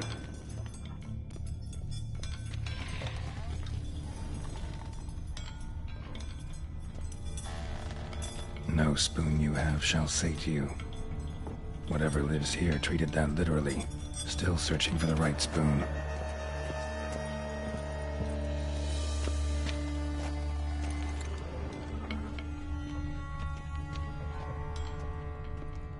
Skeletons. Doubt they came here willingly. This have anything to do with the curse? None shall sit and dine with you at your table. It'd make sense.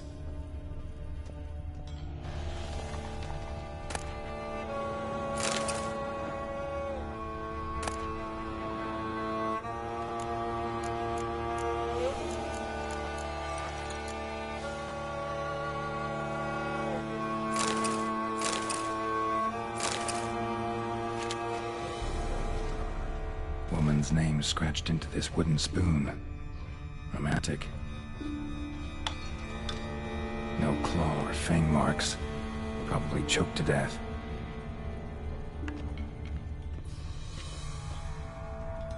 Broken neck. Indentation in the skull's lateral surface. Smacked in the head with something heavy. White's obsessed. Real collector. Thoroughbred.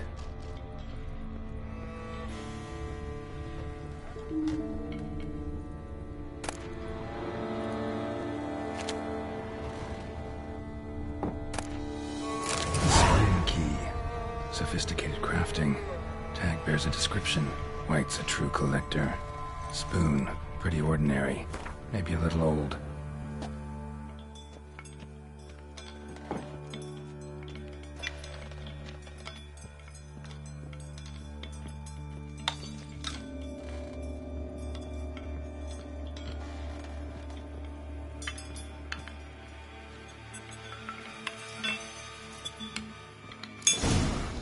Actually does seem like a White's lair.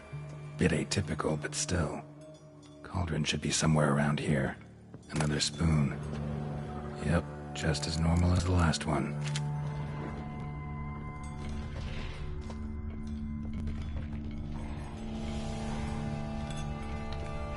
White's obsessed. Real collector. Thoroughbred. Cauldron I was looking for. White's not particularly tidy. Table set. White who lives here is getting ready for some sort of feast.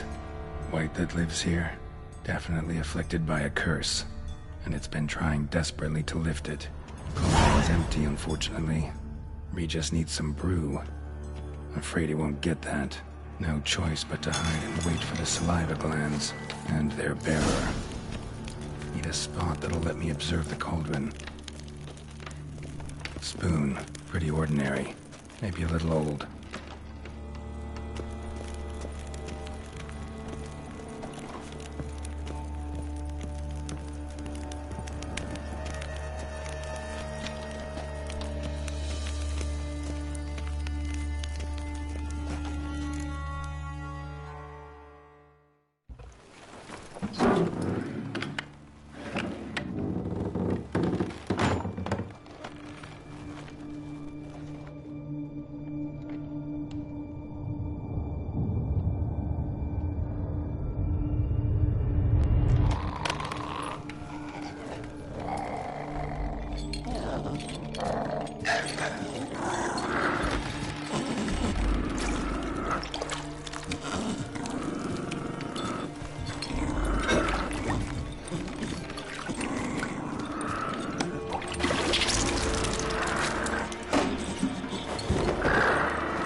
Not gonna hurt you. Wanna help? I've seen the words of the curse on the walls. Think I know how to lift it.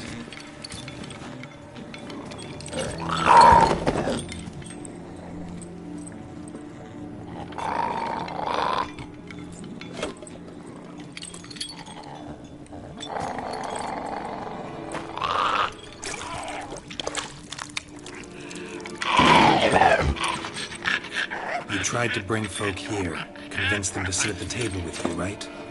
Well, I'm gonna be your guest now. Your willing guest.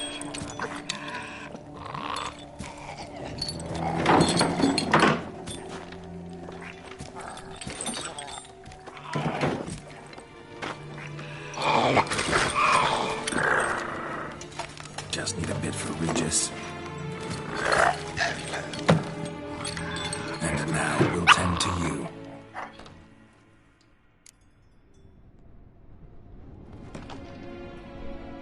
Been searching for the right spoon for years, right? But curses can be tricky. Key to this one just might be that you can't eat with your own spoon. That's why we've swapped.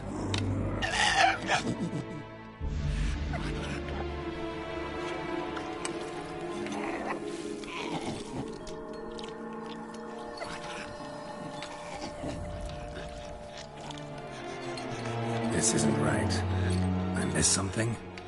Listen, gonna stand up real slow. Gotta search the house again.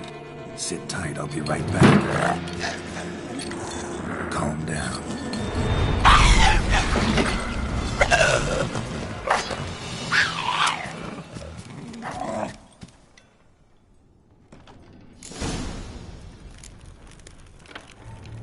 Damn it, didn't work. Ate that vile stuff for nothing. Got the brew for Regis at least. Can't do anything for the white though. Cut it down.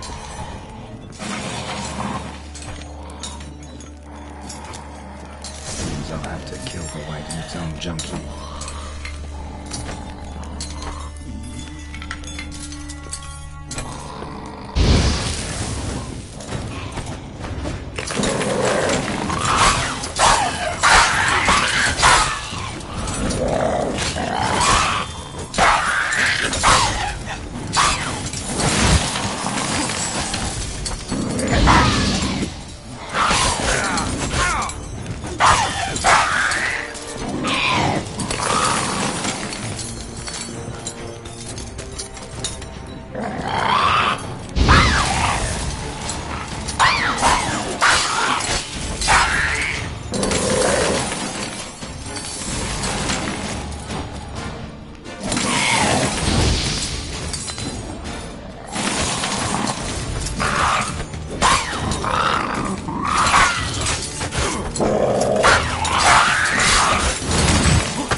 Come on, Roach.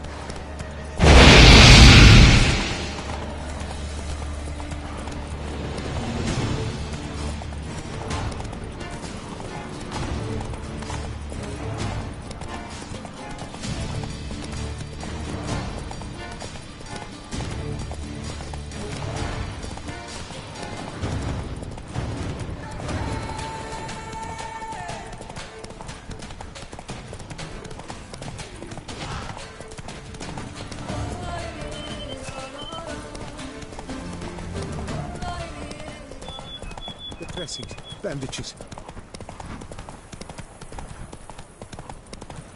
Ah.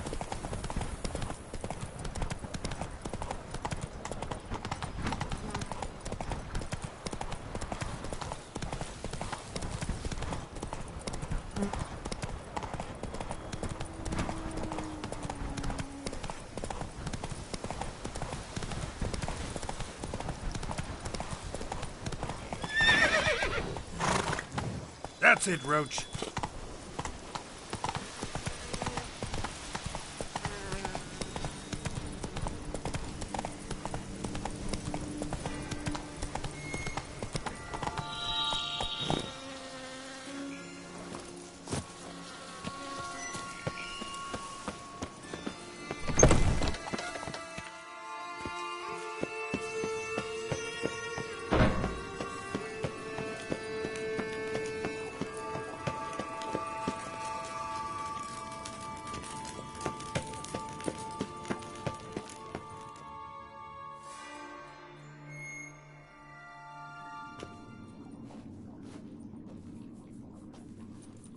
Think your friend's hand will make for a nice broth? You've clearly honed your sense of humor.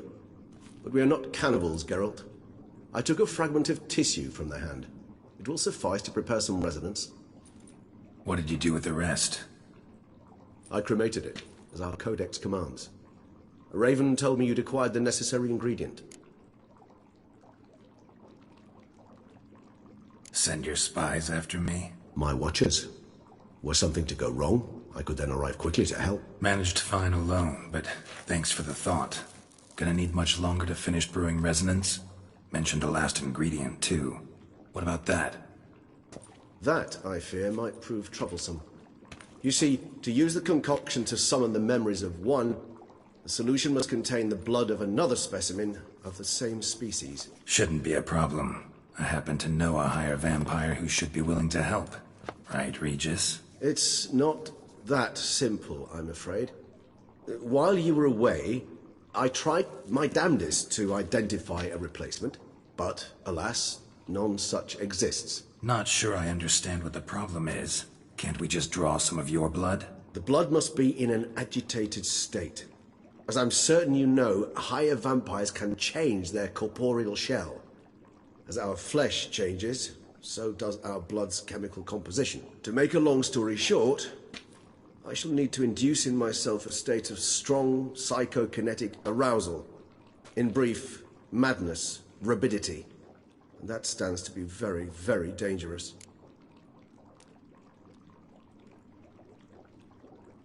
All right, so what do you want to do? We shall visit Teshamudna, an ancient vampire estate. There we will find cages suspended in the air. I will enter one, be confined. You will lure beasts there. Beasts you will then kill. The bloodletting should prove profuse. Abundant enough so that the blood scent will drive me mad. Wild. Teshamudna. What's it like? It is a place of torment. A torture chamber. Long ago, shortly after we'd arrived in this world, one among us named Kagmar developed such a taste and lust for human blood that in one night he could imbibe an entire village. This brought trouble on the entire species. Common folk wearied quickly of living in constant fear. They began to hunt us, seek the aid of mages and witches in tracking us down. So what? Not like they could ever hope to kill you. But they were bothersome. Forgive the comparison, but when did you last enjoy mosquitoes buzzing around your head? In any case, the other vampires decided something had to be done. Kagmar had to be caught and punished.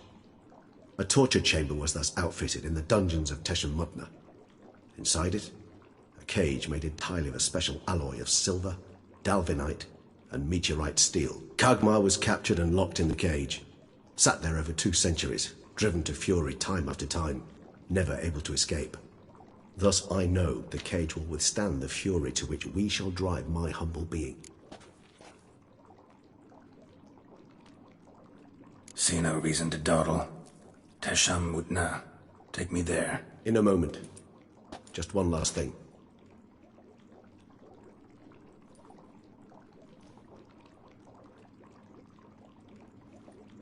What was that?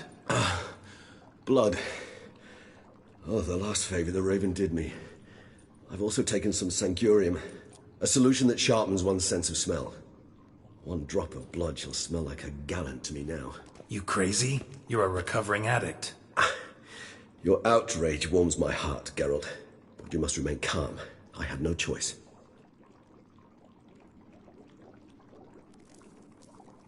As things stand, the die is cast. High time we set off for Tesham Mutna.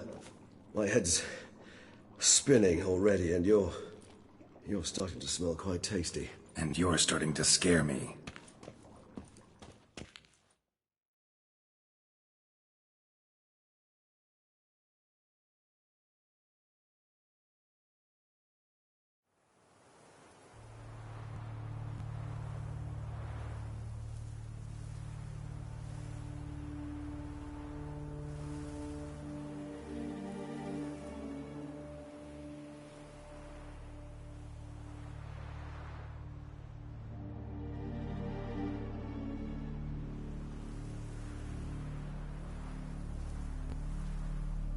We have arrived. The sacrificial chamber of torture and torment lies underground.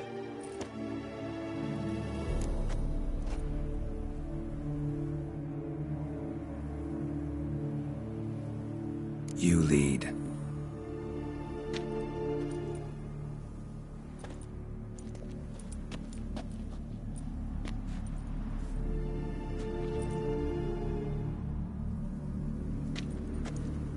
Scurvers must be getting close to their feeding ground. Correct. I told you there'd be danger.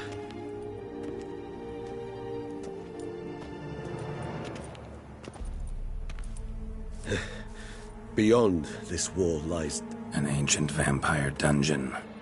Seen a lot of things in my time. Nothing quite like this, though. I feel honored. A man with such a wealth of experience, yet I'm about to show him something new. Now, to open it.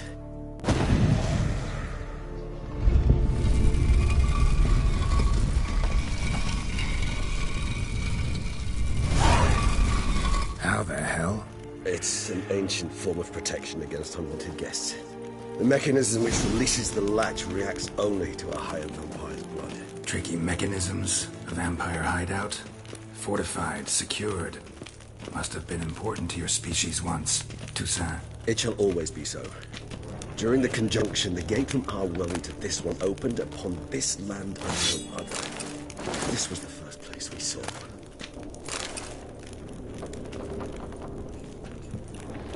This place. There's evil here. Death hangs in the air. Yes. A great many beings have breathed their last here.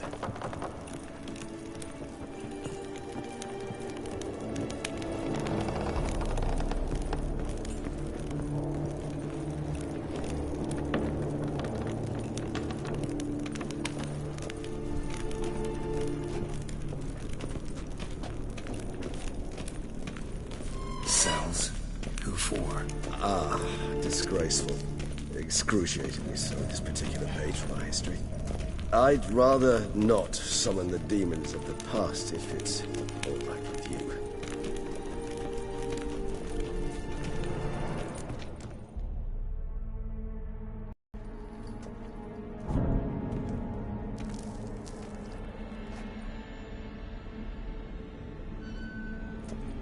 Charming place. But what are all those cages for? Mentioned one vampire being kept here. Yes, well, you see, humanitarians is something my ancestors were not. They concluded Kagmar would best be punished if he were tormented with the scent of blood he could not taste. Thus they also kept humans here. Humans whose blood they slowly let. Kagma ranted and raged in pain as those humans slowly bled to death. They treated them like livestock. Live bait. I'd like to be able to turn back time. Deny it, but alas, I can do neither. Feel shame for my brethren. That is all I can do. Don't take it so hard. Nothing you could have done about it. Let's get to work. Well, that was awkward. Fine. I prepared the bait. Please be so kind and place it. Ideally at the tunnel entrances. The scent will spread most effectively then. Place the bait.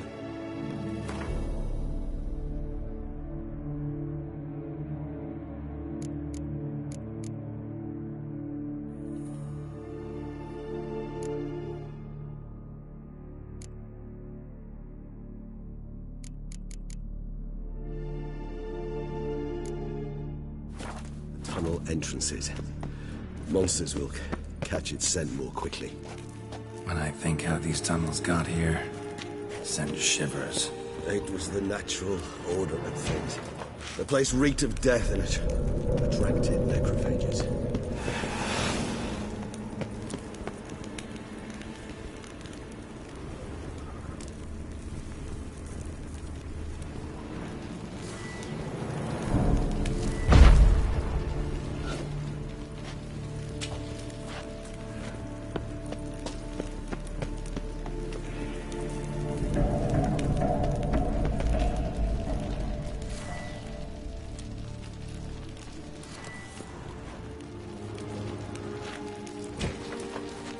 Three done. One left. Think this'll work? I certainly hope so. Meat stench is so thick, I wager it carries clear to Novigrad.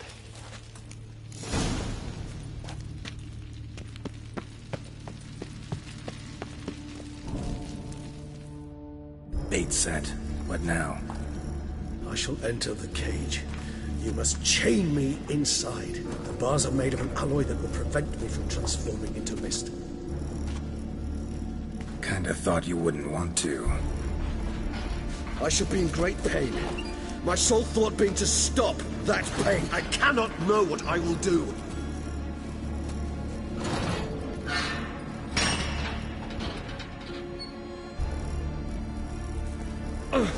We must hurry.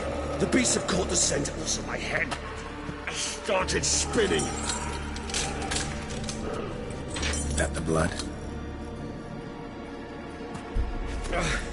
Someone who's never experienced a vampire's bloodlust does not know the true meaning of thirst.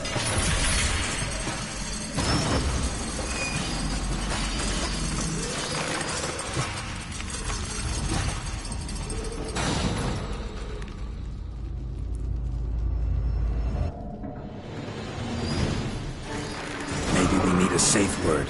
You know, something you'll say when you can't take it anymore. And what would you do once I uttered it? Don't know. Calm you down. Somehow. Please. You won't be able to. You must... Smell the blood.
Gate's set. What now? Maybe we need a safe word. You know, something you'll say when you can't take it anymore. And what would you do once I uttered it? Don't know. Calm you down. Somehow. You won't be able to. I just smelled the blood.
Dry in a few hours. Scent won't bother me anymore.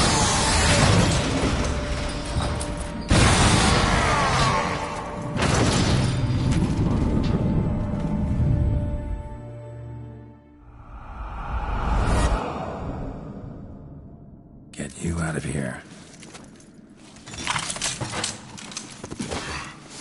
The concoction.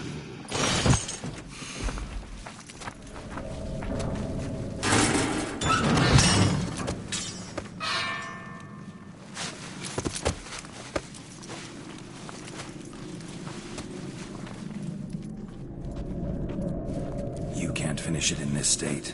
Tell me how. I'll help you.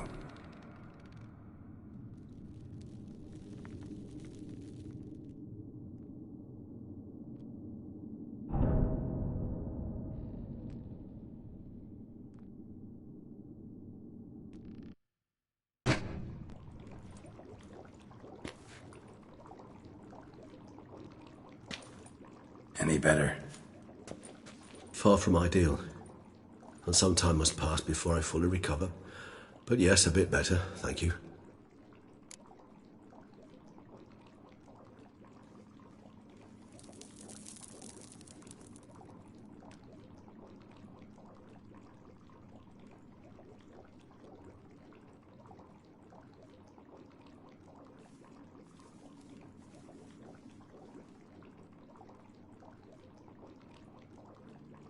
Resonance. It's ready. Are you certain you followed the formula? The proportions were exact, the brewing time precise. This is important, Geralt.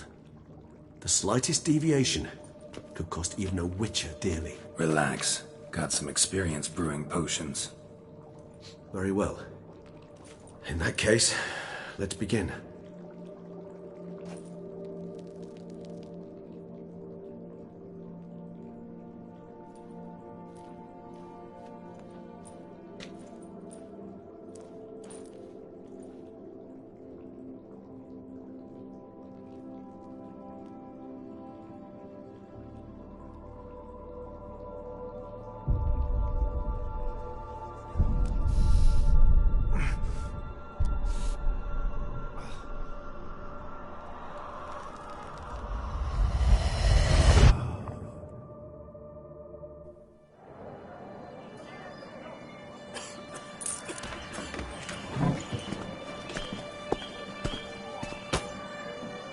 Excuse me. I shall only take a moment. You jumped the queue, sir. But Count, sir, you must understand. I've a meeting. The Count... Sir, you were next. Please, take a seat. This gentleman was here first. Step down or you shall regret it. Ah, fails to realize he was your friend, Count.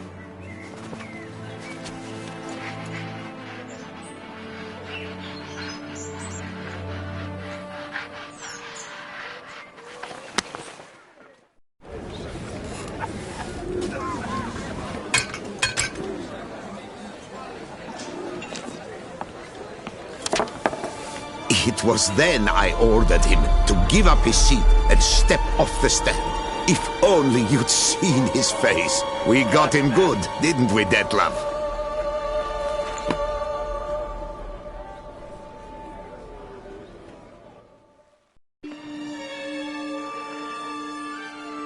And then Mother insisted we buy the mill. Curious, eh?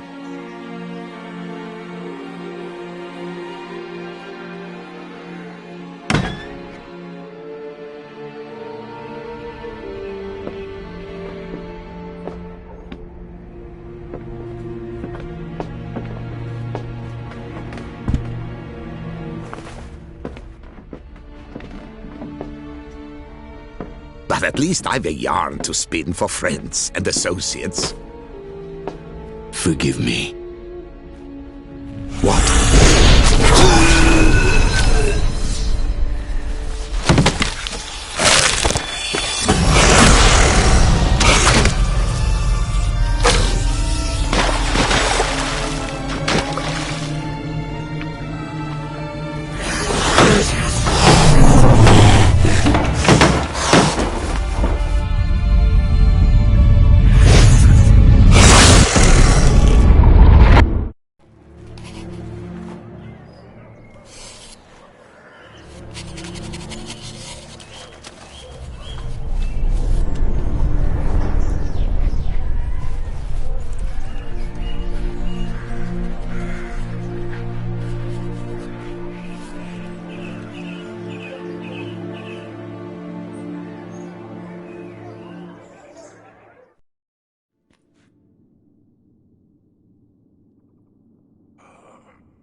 Awake at last. You ride like a squirrel caught in a snare. I'd begun to fear they were death throes, that you'd departed. Sure wasn't pleasant, but it worked. What did you see? Delacroix. His death did not come easy. Seems Detlef had made friends with him, still killed him, and chopped up his corpse. And he was overcome with fury, remorse, cut off the hand that had committed the murder. Interesting. And entirely unlike the Detlef I know. See anything else?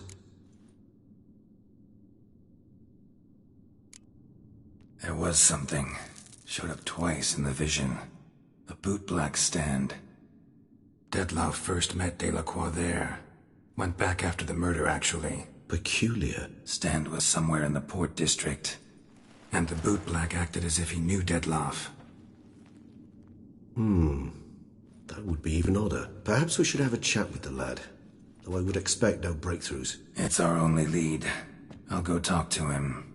Coming with? I shall join you later if it's no trouble. I don't yet feel strong enough to venture out. That's fair. Rest up. Be back as soon as I learn anything.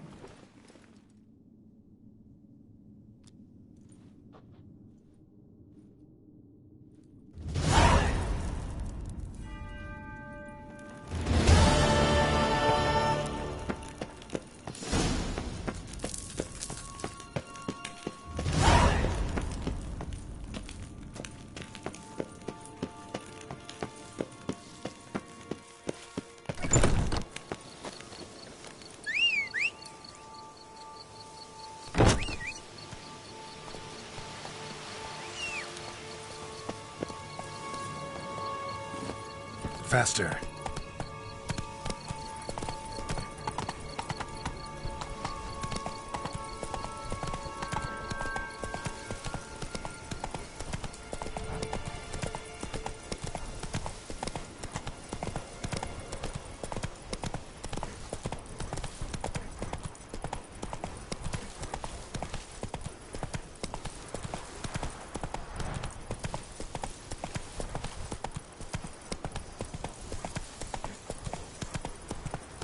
Take it easy.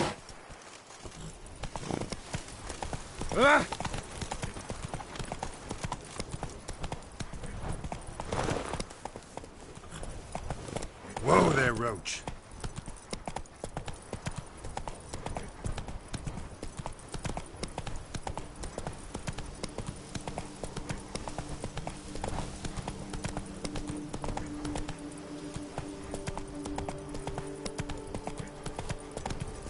Can't pull one over on me, Witcher. I can see this champion.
Bootblacks don't usually work nights.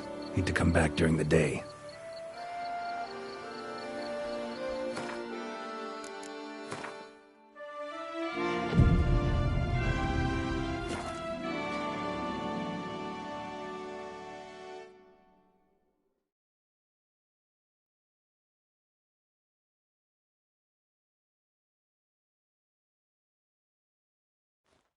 So how would you explain it? Whether it pours for a week or the sun bakes our pipes, we've always mud up to our ankles here. You can't blame me for Beauclair's fickle weather. Fickle weather? I've seen you. You empty your chamber pot in front of our shop each morn, so folks will dirty their boots, go to you to get them cleaned. A far-fetched conspiracy theory, sirs. I'll conspire to welt your bum with my belt. Come here. Leave him alone. Just who the spit are you?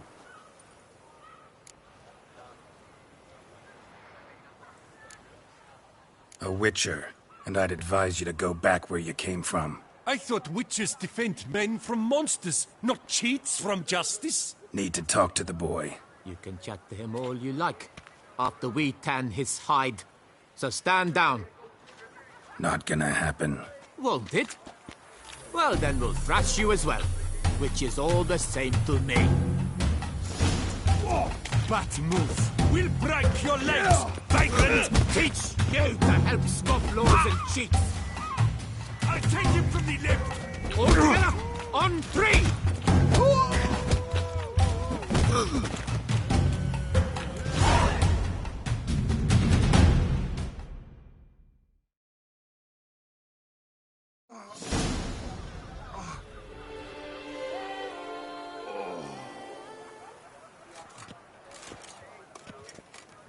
What's the meaning of this? The brawl? Who started it?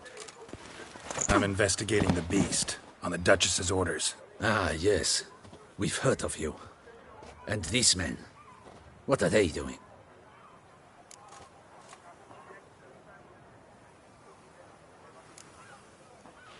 Obstructing my investigation. Understood. Right. A few days in the clink ought to teach them not to impede official duchy business. Come on.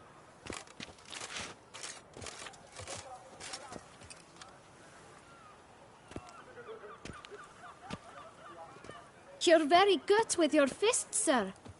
Wouldn't be looking for work, would you? We'd make a fine duo. Listen, I'm interested in a certain gentleman. Wait, wait! Before we get to talking, please, take a seat. But my boots are clean. In this city, no boots are clean unless they just come off my stant. A seat, sir, please.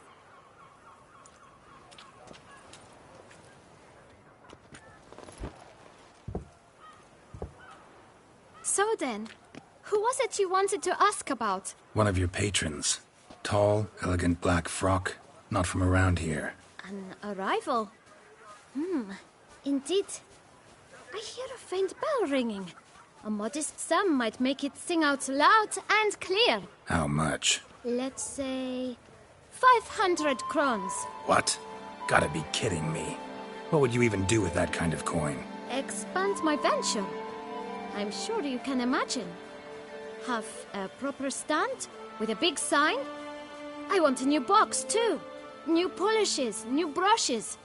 And if I've enough coin left, I'll buy a share in a launderer's. Get wastewater for free. Got it all planned out. I should think so. Capital is all I require.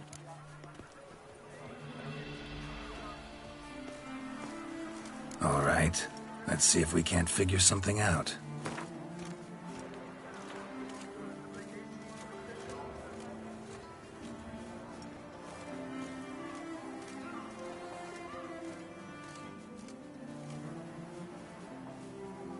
That's not even worth the spit I'd need to use to discuss it.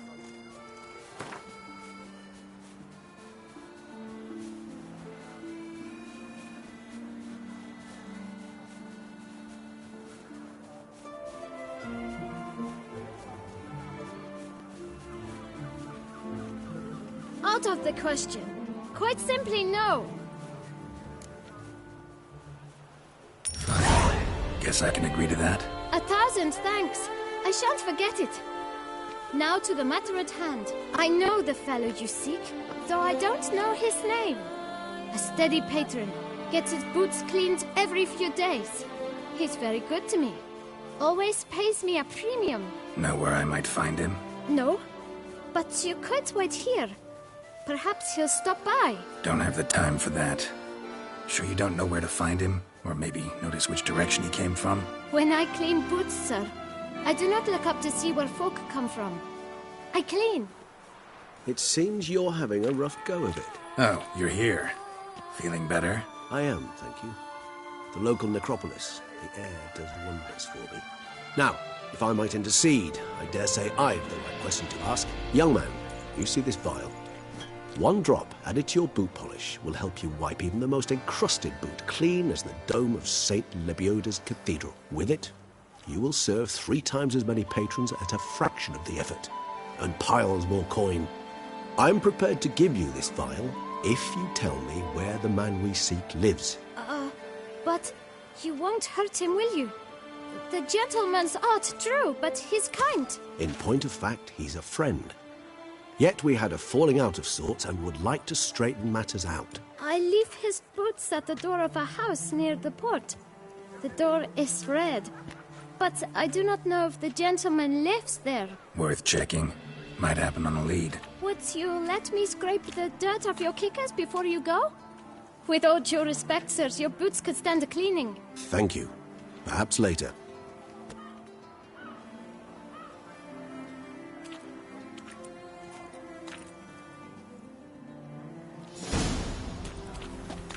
Handled that kid pretty well. Finding the right approach. That's the trick to dealing with children. Yeah, saw that. Meaning, the right thing to bribe them with.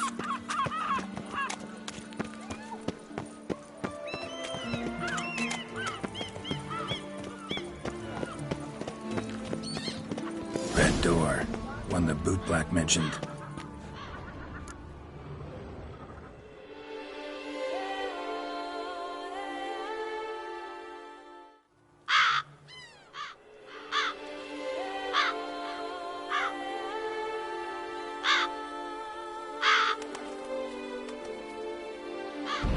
Won't budge. Gotta break it down. You might just as well stand out in the street, pound on a drum and holler, "Detlef, I'm coming for you." A bit more finesse, I implore you. Let's hear your idea. Give me a moment.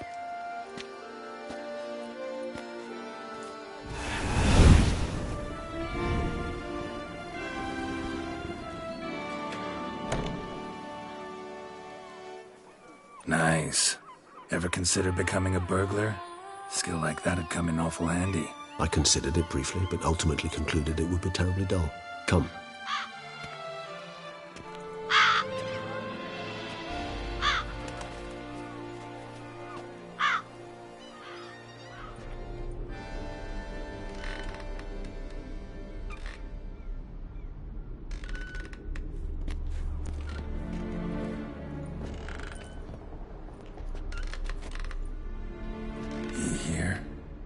Sense him?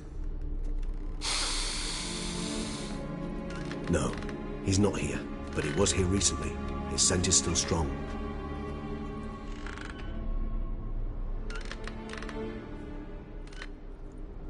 Let's look around.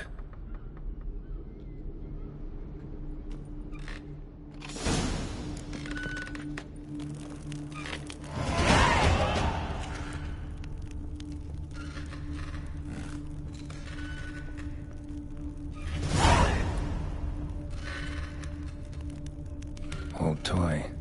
No use to anyone. Shame. Must have brought someone joy sometime.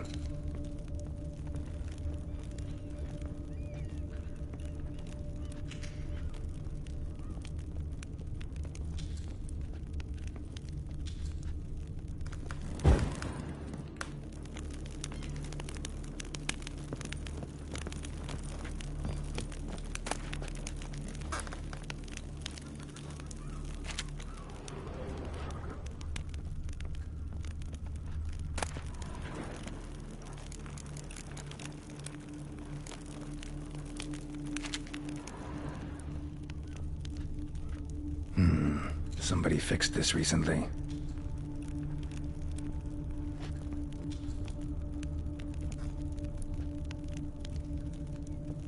No dust mark. Somebody moved this here recently.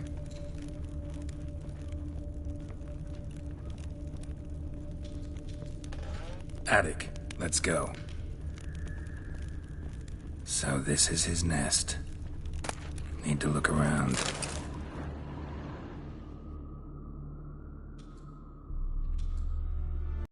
van der Heretain, you do not know us, but we know you to be a vampire.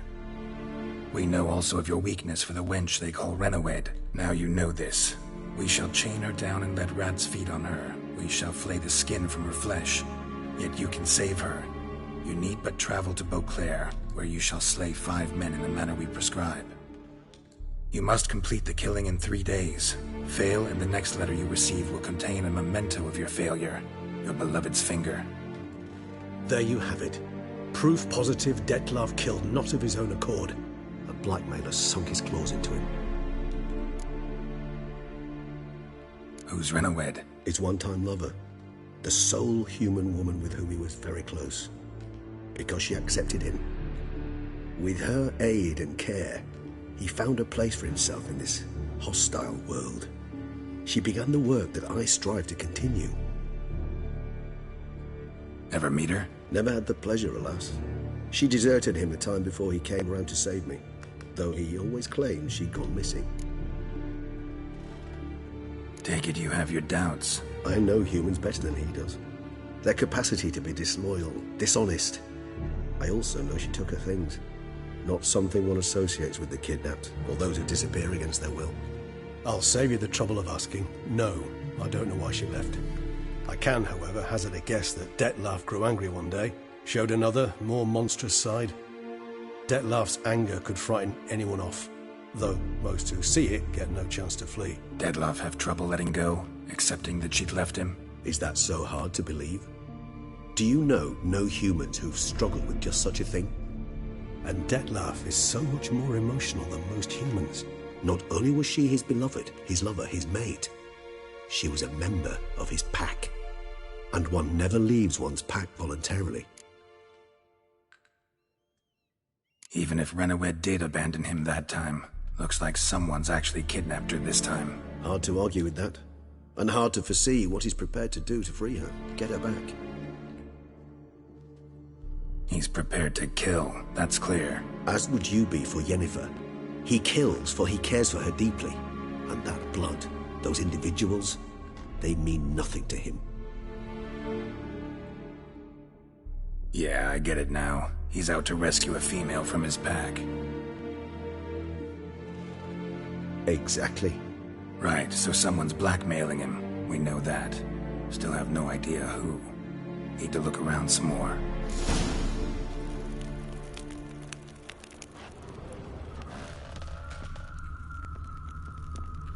Woman's likeness. Bit smudged. That Renawed? I don't know. As I said, I never met her. Reminds me of someone. Who? Not sure. Can't help feeling I've seen that face before, though.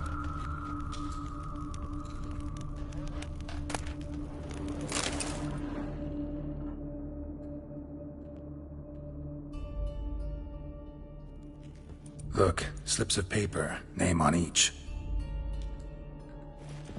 Count Crespi, Count Dulac, Milton de Peyrac-Peyrin, Count Delacroix. Detlef's victims, one and all. But that's not his hand. Must have come from whoever wrote the letter. All of it written using the same ink.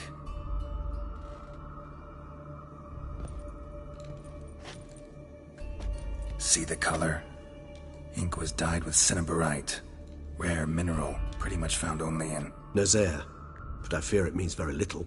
Anyone could have imported such ink. Fair enough. Still worth remembering. Look, this slip is stained. With wine. Not much to go on either.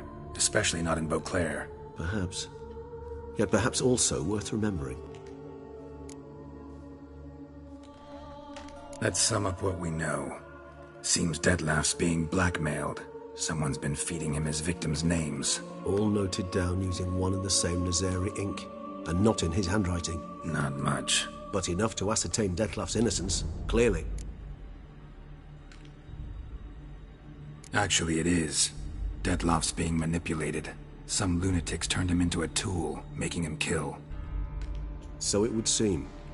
But this illuminates a path of action for us. We must find Renawed, render the blackmail senseless. The lunatic or ticks will thus lose hold on Detlef. That's one idea. Could be worth a shot. But what about Detlef? He gonna go on killing while I'm out searching for his lover? He will not. I shall convince him to stay his hand. Assure him you're a friend seeking to help. I'll await him here. He's sure to return sooner or later. Think he'll listen? He will. Ought to wait with you, maybe. No, he'll sense you from a mile off. Simply fail to appear. I'd better stay alone. You must trust me on this. Fine. Need to report to the Duchess first. So be it. We'll await you here. Detlef and I both.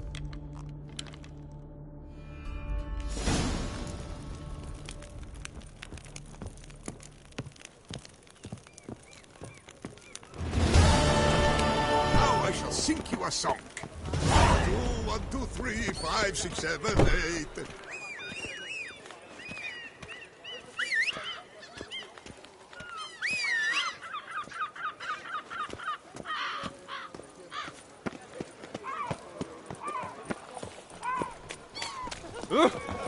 Crying crayfish. Is that ever a cloudy...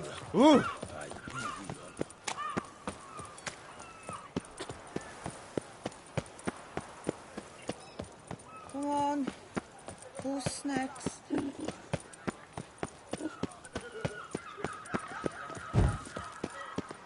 coin! Oh,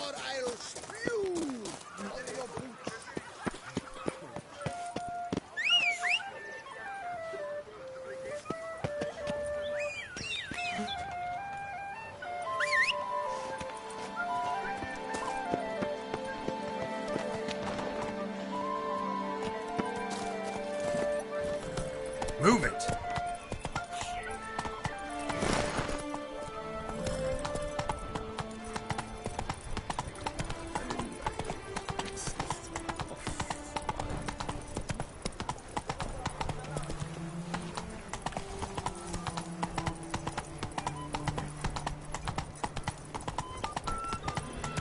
Life in Beauclair can be... Ah!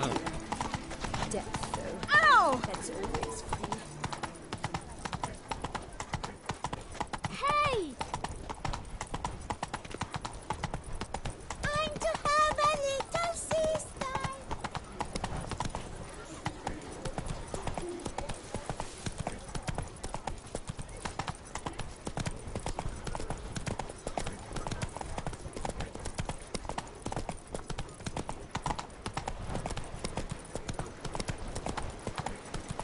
Rolling on an empty stomach. Oh, dreadful.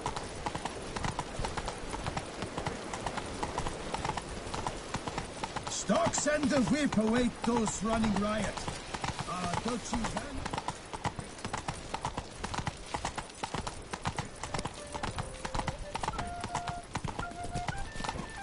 Puppets, none of which are suitable to show myself here.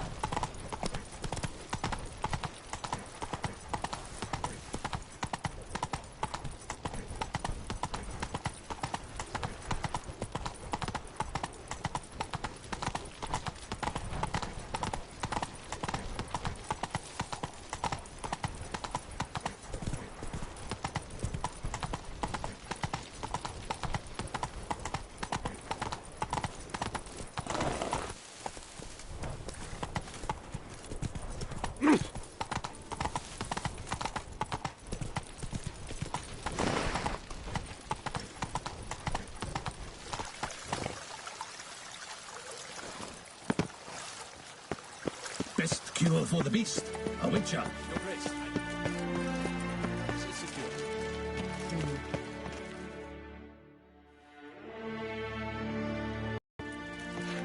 Geralt of Rivia, Master Witcher. I was not mistaken. You arrived and trouble followed soon after. Step aside. Got a matter for the Duchess. At last, Witcher. We've been on tenterhooks. Did you catch Milton's killer?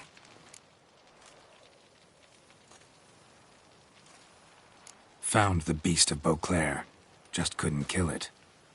We sent you after a monster, and you return with nothing? We are very disappointed. Situation's not quite that simple. Beast's a powerful vampire. Ha! Is this a problem? Is it too much for a witcher? A monster slayer? But everyone knows how to end a vampire. Draw him by trick into sunlight. Or arm yourself with ample garlic and drive a stake through its heart. Garlic's useless against vampires. Sun and stakes don't hurt him either. Those methods, pure invention. Only work in legends and fables. And buckthorn? When I was a child, Grandmama Ademarta always claimed buckthorn drives off vampires. Silver sword's your best option for keeping them at bay. But it won't get the job done, because only a higher vampire can truly kill another of its kind. Excuses. Ha! Your Grace, I shall assemble a battue. Bring the matter to its end at once. The Witcher need but tell us where to find this monster.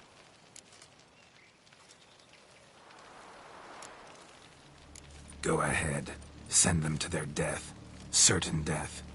To a lone Witcher, perhaps. To 40 of my men-at-arms, but another skirmish. 40, 50, 100, doesn't matter. Won't make any difference against him. You have not seen my guardsmen in action. Can they fight fog? Hit a target that moves faster than the wind? How? What creature can do such things? Creatures like this one. Higher vampires, we call them. Each one's a little different. Unique or exceptional, you might say. Some transform into giant bats. Others communicate with animals, command them. Yet all are still brainless beasts. Dead wrong. Thinking of lesser vampires. Alps, Ekamaras, Catacans, for instance. They're ruled by instinct, sure. Attack anything that smells of blood. Higher vampires? They think. They employ reason. Monsters driven by reason. A curious contention. What, then, do you intend to do? Try to talk to him. That's our best bet. I cannot believe this. Her Grace summons a witcher to kill a monster. Instead, he wishes to chat with it. Ha. Know what I'm doing. His lover was kidnapped. He's being blackmailed. Blackmailed? Be so kind as to explain how a vampire might be blackmailed. Higher vampires? They're like us, motivated by emotions, not instinct. Not only are they intelligent to an extreme, they're emotionally rich, capable of feeling many things, even love. This one fell in love with a woman, a human, and he'll do anything to keep her from harm. You do not, I trust, suggest we let Milton's killer go free, or wait until it murders again. We must render it harmless as quickly as possible. I'll find the blackmailer, free the vampire's lover. You were to destroy him, not help him. No one else should die. That's most important. As soon as the woman's safe, he'll have no more reason to kill. I admit to being swayed, Witcher. You may be right. Do you know anything about the blackmailer? Got one lead. A few scraps of paper. Blackmailer wrote the names of the vampire's victims on them. One of them stained. A drop of wine, looks like. So damn little to go on. You've no idea how wrong you are, my dear. Send for the ducal sommelier. Hop, hop! In Tucson, wine is sacred. Here there is no such thing as a drop of wine, or stains therefrom. They are stains from a drop of Est, Ervelus, Fiorano. Your Grace wished to see me? Witcher, show him the paper scrap. Benoit, can you determine which wine made this stain?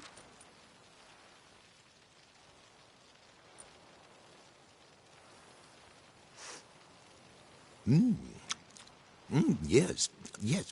The west bank of the Saar too. That's rather obvious.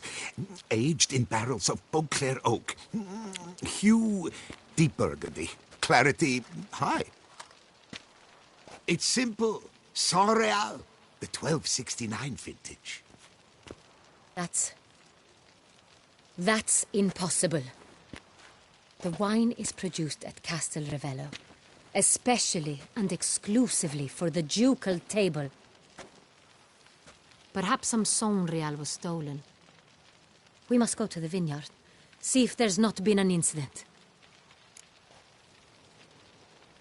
Wait. Your Grace wants to go with me? Out of the question.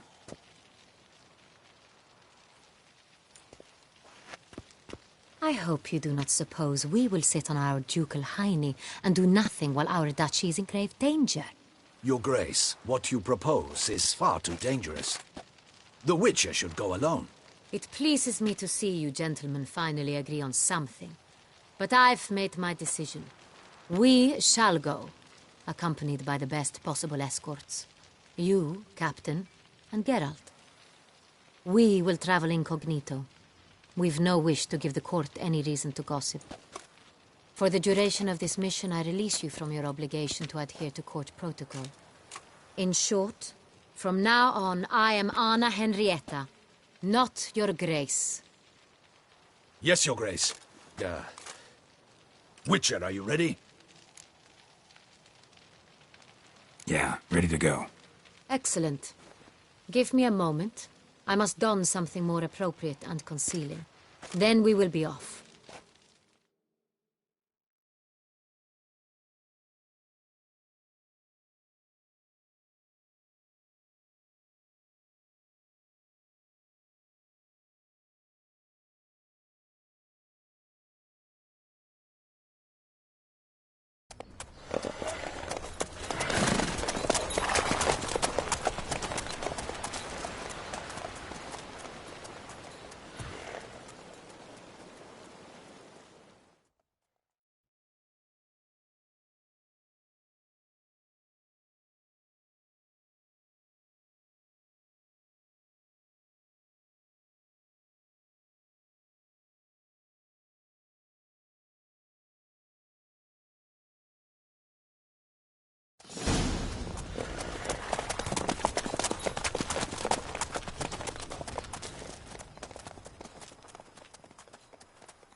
This vampire, have you ever faced its sort before?